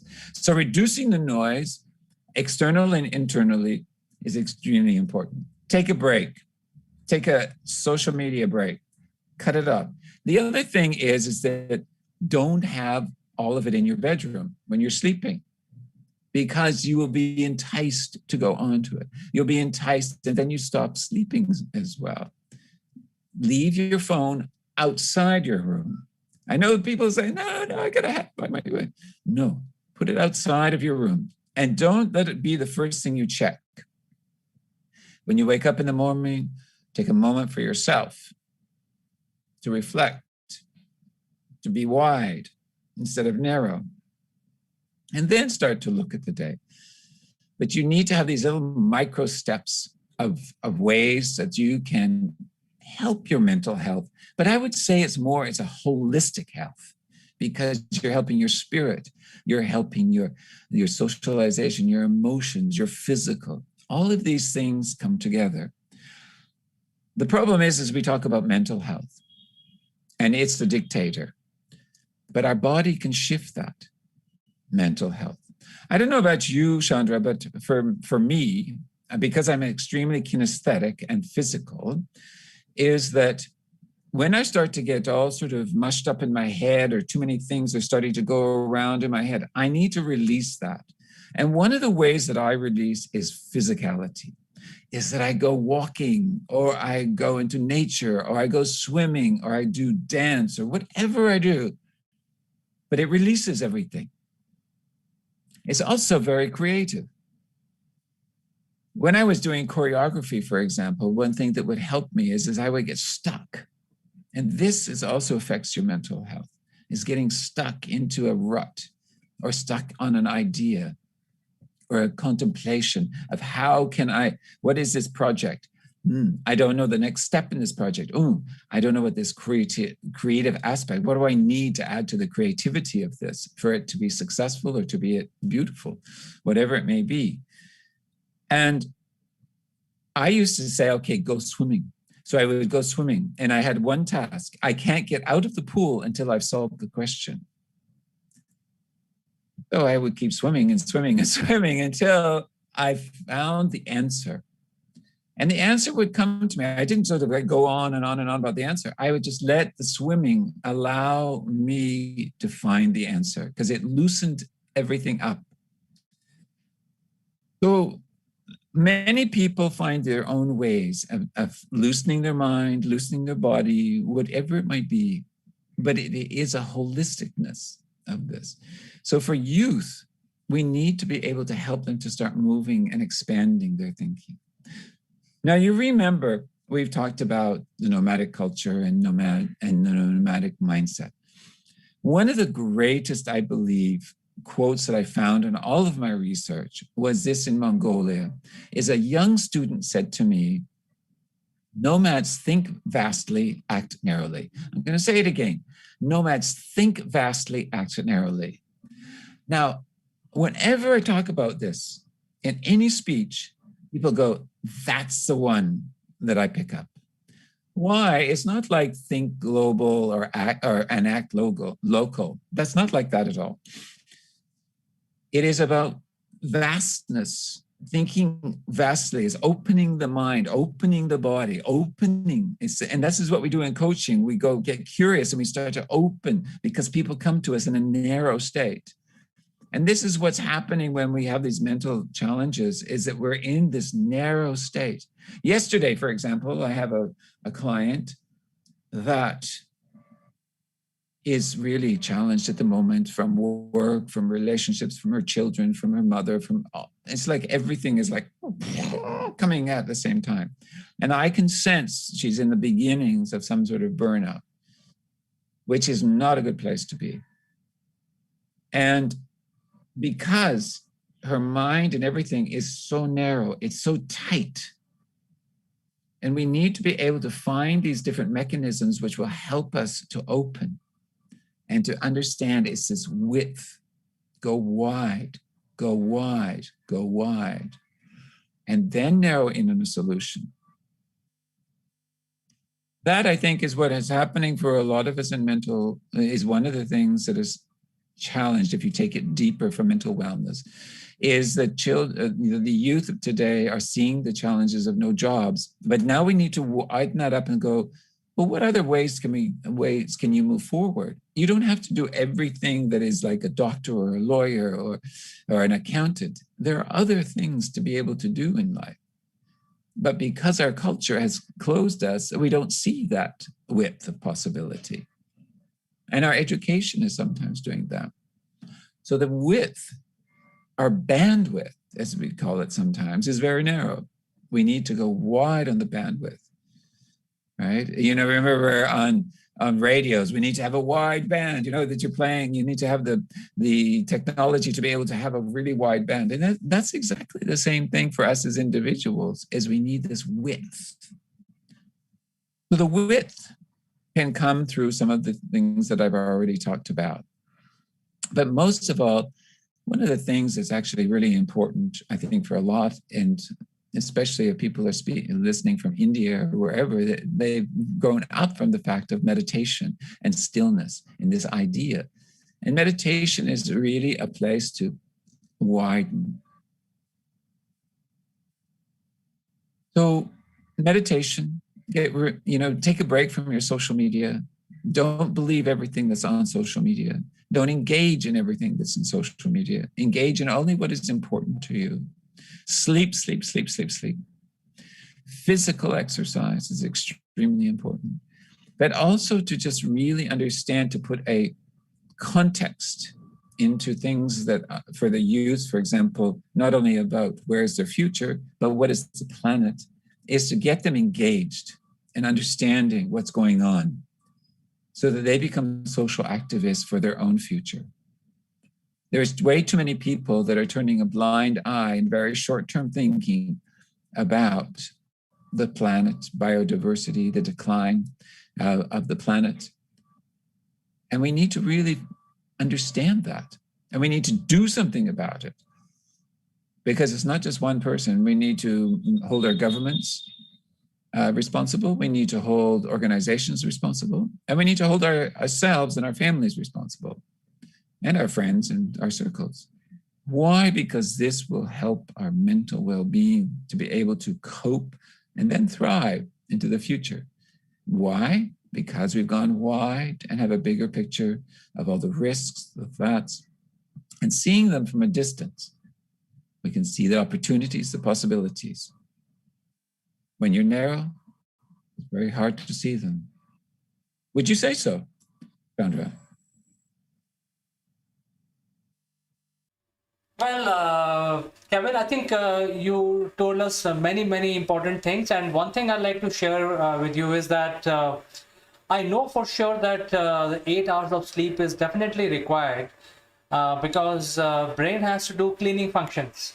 That is where I read somewhere that it does the cleaning function where it actually stores unwanted things into a hard disk somewhere deep down, so you don't need it for tomorrow, and keep remaining things in your RAM, random access memory. So it needs time to declutter your mind, and that is why sleep is required.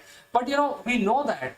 But I think all of us, including myself, I don't think I can sleep for more than 5.5 hours to 6 hours. Whatever I do, I cannot sleep. And whenever I get up, there is pressure on my head. The pressure is, oh, I got some 300 emails, as you rightly pointed out, and I need to start responding now, because if I do it now, I will have more time for my breakfast. So, that is where the day starts. You have not left the bed and you're answering your email. I think this is happening to almost everybody, whether they're young people or even middle-aged person like me and even elders. So it's a common phenomena. But the youths are, more affected because they've just started their life and they're getting into a rut. So I think what I am asking you is basically give us a very small solution. You already told us that, hey, keep the mobile outside your bedroom. It's easier said than done, actually. It's an addiction. So I think what you can tell us is, some sort of activity-based regime which youth can follow, and change their lifestyle. Is it possible to do it in this program, or you would like to consult some of these people on one-on-one? How does it work basically, if this is something that people need today? Well, I think that it's a longer subject than what we have today, but I think that the people are able to consult with me if they wish to at some point in time, and to reach out. I'm very helpful. I'm grateful for that. But one thing that you can do, as I say, is that these are creating habits, and we need to create a habit which is the one that you wish to be beneficial. They call this, there's a phenomena called habit stacking. I don't know if you've ever heard of this. Have you heard of it? I've heard of different types of stacking, Kevin. For example, things like hashtag stacking. When you're posting something, hashtag is also can be stacked in your post, which is counterproductive. So things like that. So I presume habit stacking is also similar to that. Habit stacking is where you have a habit which is that you like and it works well for you, and your new habit that you do it at the same time, which is very not familiar for you, and what the habit that is successful for you will help to motivate the other habit, because it's not alone. It is actually doing it. So for example, in habit stacking, you might be very good at meditation, and it's a ritual for you. And so that you do that, but at the same time as you're doing the meditation, is that you're recognizing in your mind that you need peace. For example, that may not be something that is there for you, but you have a challenge with peace in your life once you come out of meditation, but it's to put the two together, is to understand the two. One is easy and the other one is a bit more challenging, and to see how that peace can help to take you forward. I mean, it's very simple in the sense of another way of habit stacking you can see is very simple, is that you wash your teeth, brush your teeth, right? And so that is okay. But then the affirmations, for example, are not so easy for you because you don't remember them. But you do an affirmation every time that you are brushing your teeth. So then it becomes a habit. So we have to create these habits. For example, as you talked about, is putting your phone out of your room. So one thing is I like to sleep. So that's a habit, it's a ritual, and it's also a necessity for you in life. And you allow yourself to have the habit of sleeping, but you say to my sleeping, I'm going to put my phone outside. And then you come in and you sleep. So you allow it to be there, but you say, I'm going to take it outside of the room. But you're focusing on the sleep. And that's the most important thing, and not on the social media, which is keeping you awake. Well, those are good tips. One question I have, Kevin, is which is related to youth specifically. And it's about giving them direction. Because I think what is missing is, all these things are fine. You leave your mobile outside. It's their habit. We need to tell them, hey, don't be habituated to certain way of life. However, I think all this will be driven if there is a goal assigned to them. So is there an easy method to assign a goal? For example, if there is somebody has to achieve something like score a distinction in mathematics, or score marks in social studies, So is there a possibility of assigning a goal which can give them direction? Is there a method to this madness, Kevin? There's no real concrete method to any of that madness around goals, I believe. Anyway, some people will be, swear up and down. So I believe a goal is an idea, a place forward, it's a direction. However, the journey towards it is the most important thing, is what are you learning as you get there? So if your goal is to write an exam, it's not to put the focus on the exam and the goal and getting the marks, But the goal is to reverse that and look at what is the journey, what am I learning, what is in that I can utilize, and then think about the exam when it happens. But if you put the focus on the wrong syllable, as I say it, the wrong syllable being only the marks, then you're going to be pretty stressed and you may not remember everything. So the point here is, yes, it's good to have a goal. Yes, it's good to have a direction, but make sure that you put the focus on the learning journey. And that learning journey, you need to go wide, as I said before you go narrow. Thinking about the goal is quite narrow because it cuts you off from all other types of learning, experiences, possibilities, because you're just seeing the end. In your example, I think you started to talk about youth, and I think it's really family it starts with. And family and sharing the values and sharing what is important. Some families don't really care about the amount of technology that their children have or how many hours they're on at a time until something happens. However, there's so much documentation. I know an Indian family here, their children were 13 and they still didn't have a phone. She says, I'm not letting them have a phone yet. They're fine. They're learning all sorts of other things. They can go on their computer, but not have a phone. So these types of things is about not allowing yourself to get wrapped up in the social consciousness of every child has a phone, every child has the latest gadget, every child has No, it's not living up to the Joneses. It's about what is important that you feel moving forward for the child and their learning journey.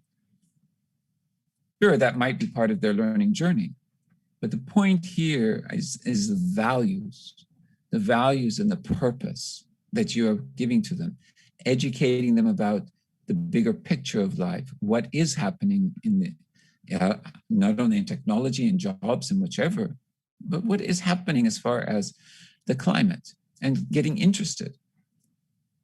This is important, I believe, to helping them move forward, is the home and the social interaction, not necessarily on social media. Well, I think this is a very big subject, very vast subject. We can't finish in 20 to 30 minutes. It requires a lot of in-depth analysis, and every individual is different. His needs are different. His mind works differently. So there is no cookie cutter solution available. But the fact of the matter is, Kevin has come forward being such an experienced person.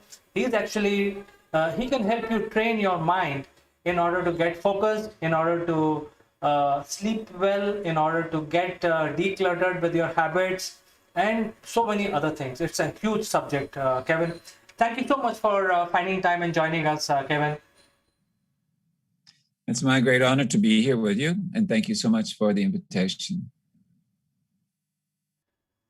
Great, Kevin, it was lovely talking to you, and we will catch up in the next show. Until then, I'd like to say goodbye. Bye-bye.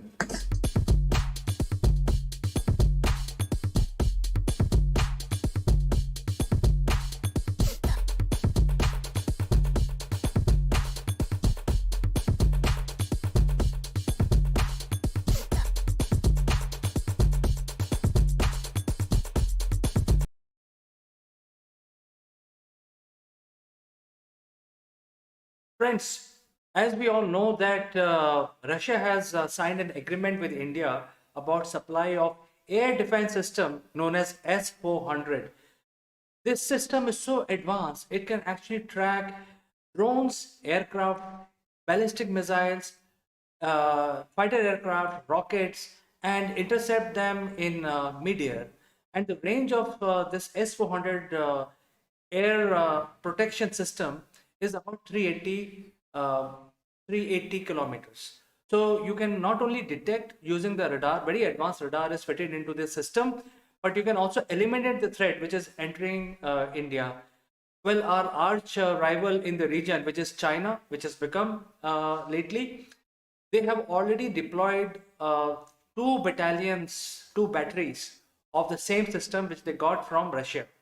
India has got it, and even though United States have threatened to put sanctions on India, India has acquired this state of the art, and some says that this is the best mechanism, best missile system to protect your borders. The deployment has started today, and by January next year, some of these batteries will be operational.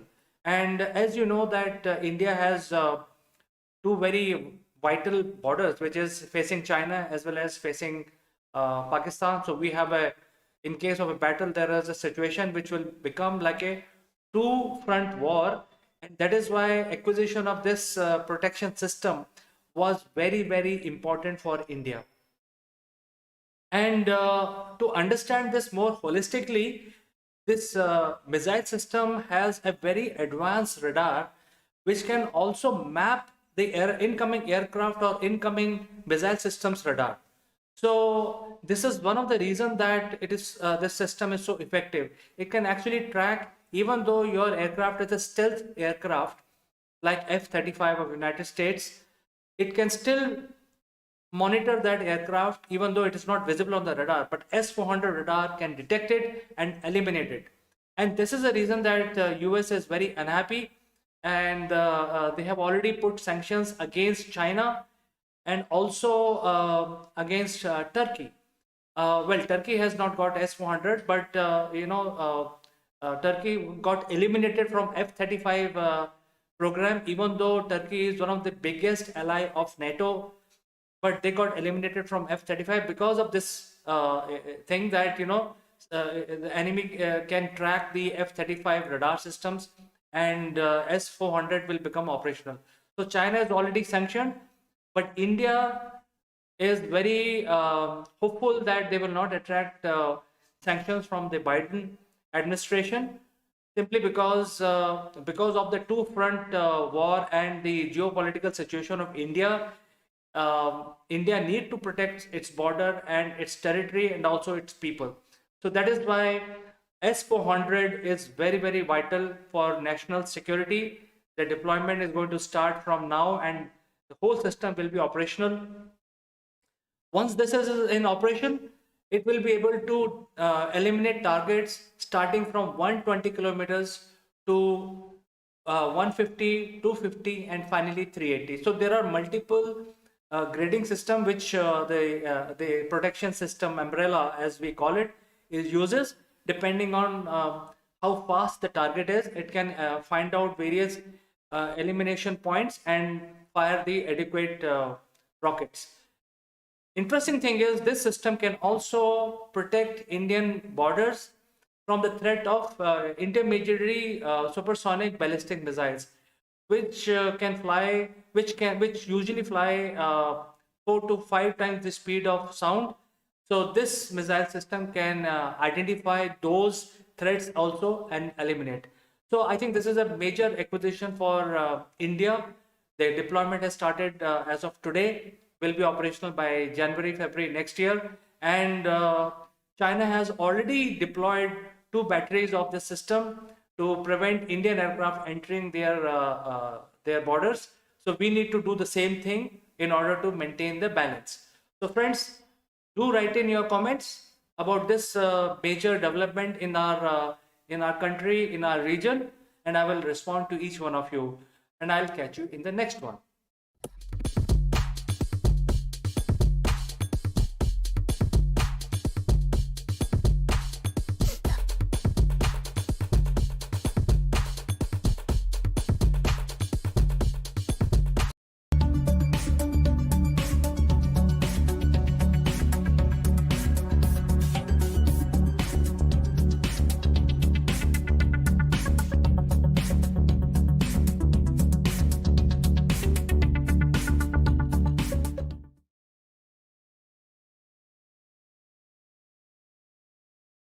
Hello friends, welcome to Akulmach Live, and I'm Chandrakant. In today legal matter, we are actually going to discuss about the history of High Court and what is its jurisdiction. So, many people keep hearing about these news that High Court has given this order and Supreme Court has given this order, but seldom people know about the difference between High Court and Supreme Court. To discuss this matter, I will be joined by my friend from Ahmedabad, Mr. Jeet Bhatt, and he will tell us the differences between High Court, Supreme Court, and also the brief history of the High Court. So, without further ado, let's welcome Jeet.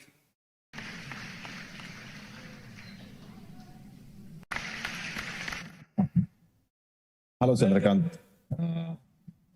Hi, thank you for having me on legal matters. And yes, today we are going to discuss about this important topic of how the high courts came into existence in India and what are its jurisdictions. So, a brief history before I start on the jurisdiction on how the high courts came to be established is obviously, as everybody must be aware, it is a colonial setup and came to be introduced when the Britishers were here. And the first three chartered high courts in the country were Calcutta, Madras, and Bombay.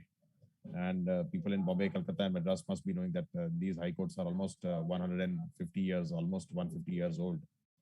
But there's a brief history before the high courts came to be set up on how Bombay, which in the early 17th century was part of the Goan colony. And the Goan colony gifted the island of Bombay to the Britishers on the marriage of King Charles II with the Catherine of Braganza. So it is because of this marriage between the King of England and the Princess of Portugal that the island of Bombay came to be gifted to the British crown in the year 1661. It is after that by way of a charter in 1969 that King Charles transferred the island of Bombay to the East India Company, because by that time East India Company had already established its business in India. So the administration of justice in the island of Bombay was started by the East India Company under the authority of the Crown of England. In 1694, at the similar time, the East India Company also became the Zamindar in Bengal due to the purchase of villages with the consent of Nawab of Bengal. And the East India Company also established a settlement in Madras by that time. So by 1694, they had already occupied the territories of Bombay, Calcutta, and Madras. And therefore, they established the courts of records in the year 1694 itself.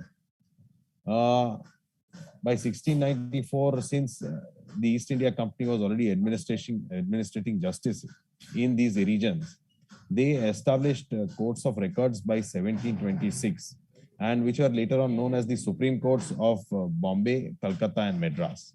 So earlier, it were known as the Supreme Courts and not the High Courts. But later on, with the advent of 19th century, when the British Crown took over the entire territories in India and established the colony, the Government of India Act came to be passed by the British Parliament in the year 1858. And this, by way of this Government of India Act, the Indian High Courts Act came to be established, passed by the British Parliament, which authorized the creation of high courts in several presidencies and instead of the Supreme Court. So therefore, in 1862, the first high court in India came to be set up in Calcutta, known as the High Court of Calcutta, and that is the first high court in the country. Then 1865, the High Court of Bombay and Madras were set up. So they are more than almost 145 to 150-year-old high court, the oldest high courts in the country. And later on, the British Empire established the entire legal system in India based on their own system. So at that time, high courts were having the writ jurisdictions, and which writs were being issued by the kings in the olden times in the British Empire. And later on, when the high courts were established, those rights were given to the judges in the high courts as well. So basically, High Court judges exercise the powers that the king has of issuance of writs. And even today, under the Indian Constitution, we have adopted a similar setup in the sense that the high courts are having the jurisdiction and the power to issue writs for the enforcement of the rights of the citizens. And there are basically 5 writs which are issued, and the jurisdiction of the High Court is given under Article 226 of the Constitution, and the jurisdiction of the Supreme Court for issuance of writs is under Article 32 of the Constitution of India. Both these articles are extremely important because if any fundamental or constitutional right of any citizen is abridged by the state or the state machinery or its instrumentality or its agencies, then the persons aggrieved, the citizens, do have a right to approach the High Court as well as the Supreme Court for enforcement of their rights under the Constitution. And this is a very important piece of provision, empowering the high courts for issuance of writs for the enforcement of the rights of the citizens. Now, you and your viewers would obviously be aware that the Constitution for the first time gave the fundamental rights to the citizens of this country, which this country never had before. And by the fundamental rights that we have under the Constitution, the right of equality, the right not to be discriminated, the right to be treated equally, the right to trade and profession, right to carry on business activities, the right to travel to any part of India, to right to reside in any part of India, the right to life with dignity, etc. So right against protection against arrest, etc. There are several fundamental rights from Article 13 onwards. And the enforcement of these fundamental rights, the most important provision is Article 32, which directly gives the Supreme Court the power to enforce these rights. Though in the earlier days, there are judgments when the Supreme Court was set up in 1950, where the Supreme Court says that we will watch the actions of the government because we are the custodians of the fundamental right. We will protect these rights come what may.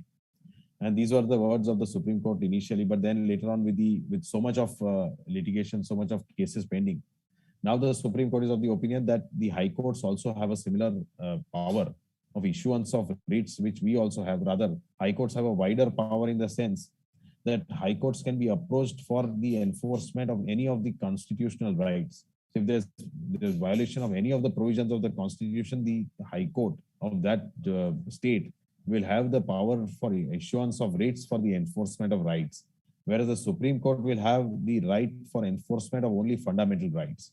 So this is the basic difference between the powers of High Court and Supreme Court, where High Court's power is much wider than Supreme Court in terms of enforcement of rights under the Constitution.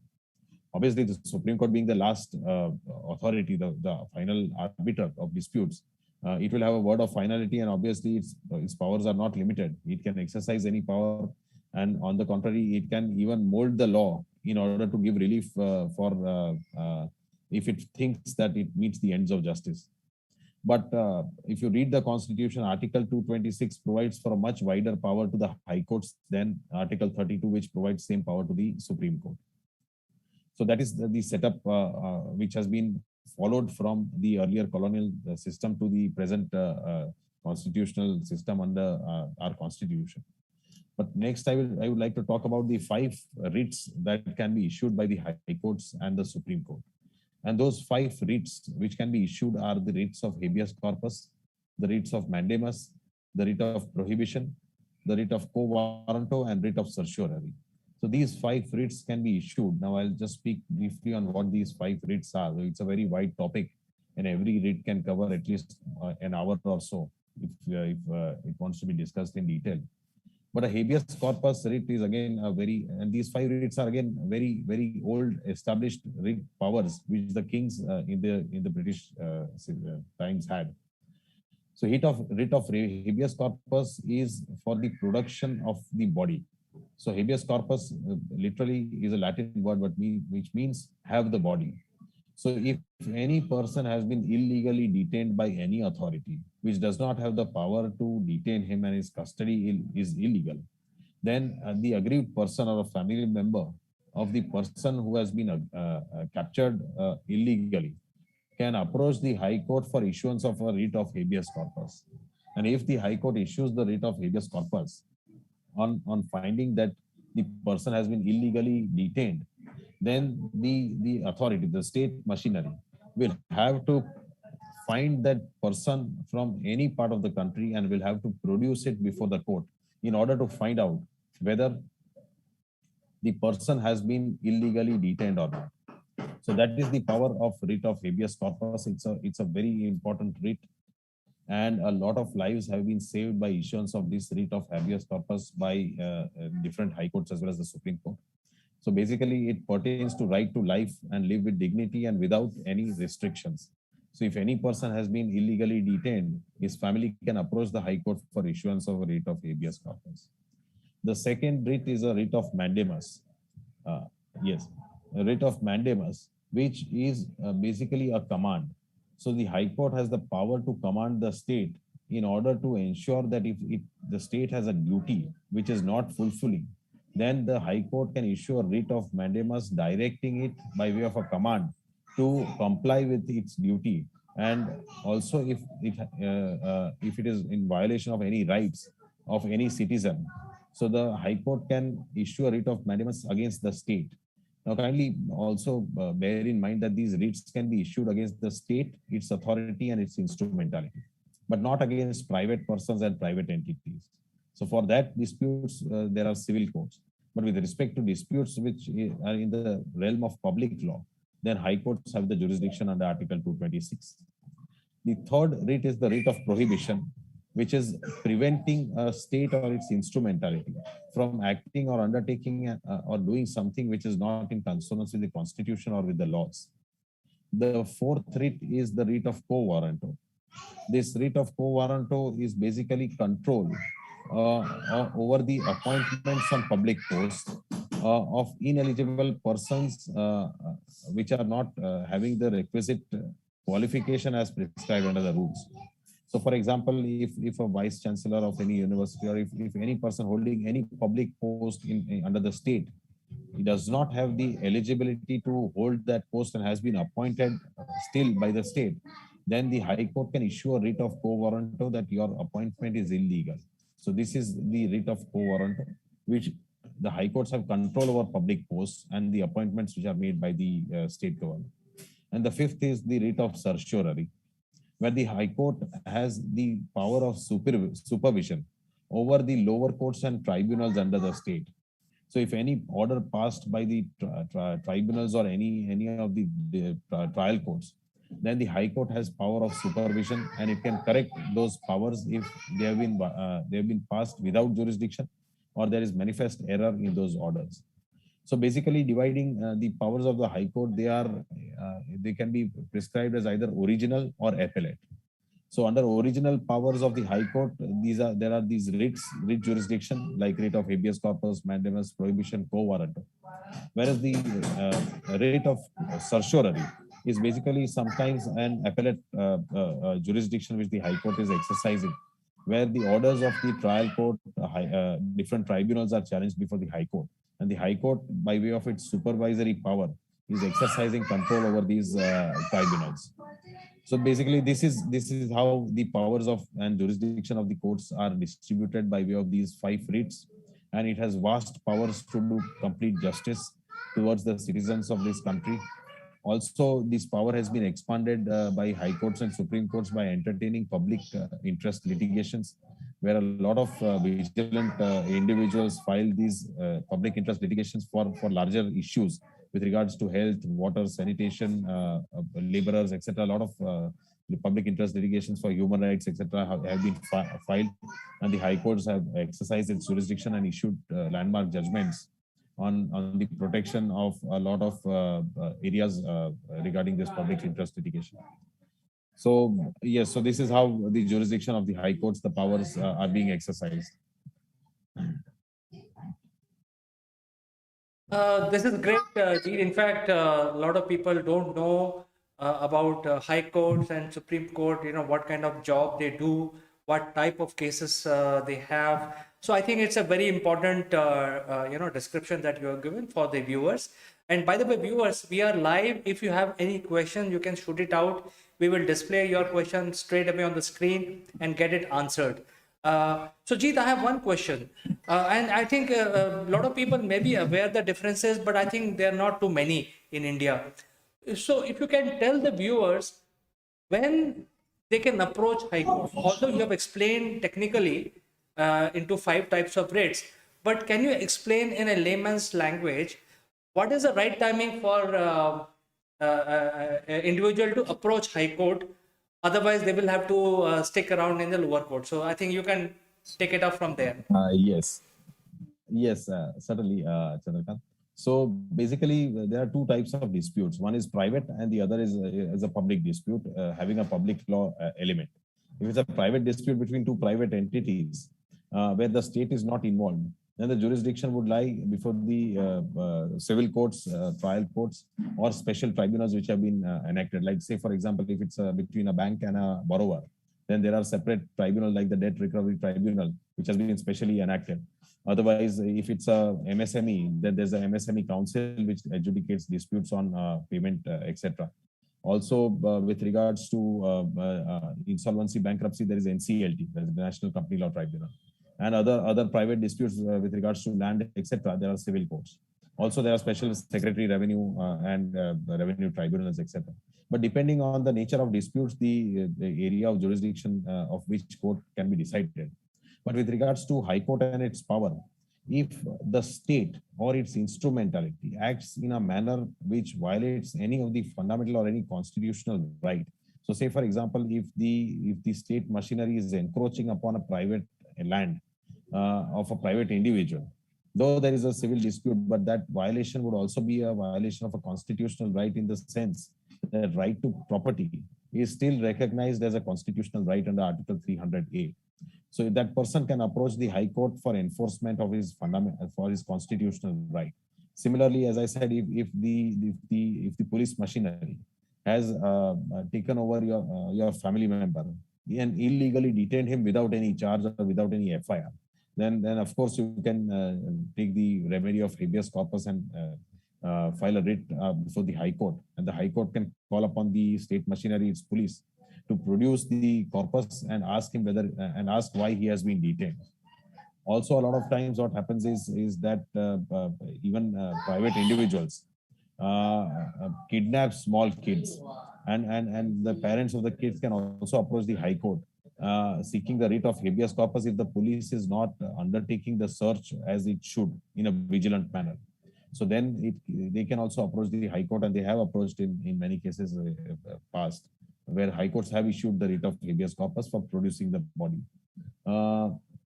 Similarly, writ of mandamus can be issued for a variety of reasons, where the state machinery, say for example, in any recruitment for the public post, has violated any of the rules, or even in service, in terms of service conditions, they have not complied, or in promotion, or any other aspect where the state and its instrumentality has to act in a manner prescribed under the rules, and there is a violation of those rules which has resulted into some harm to the employees, then the employees can also prefer a petition before the High Court.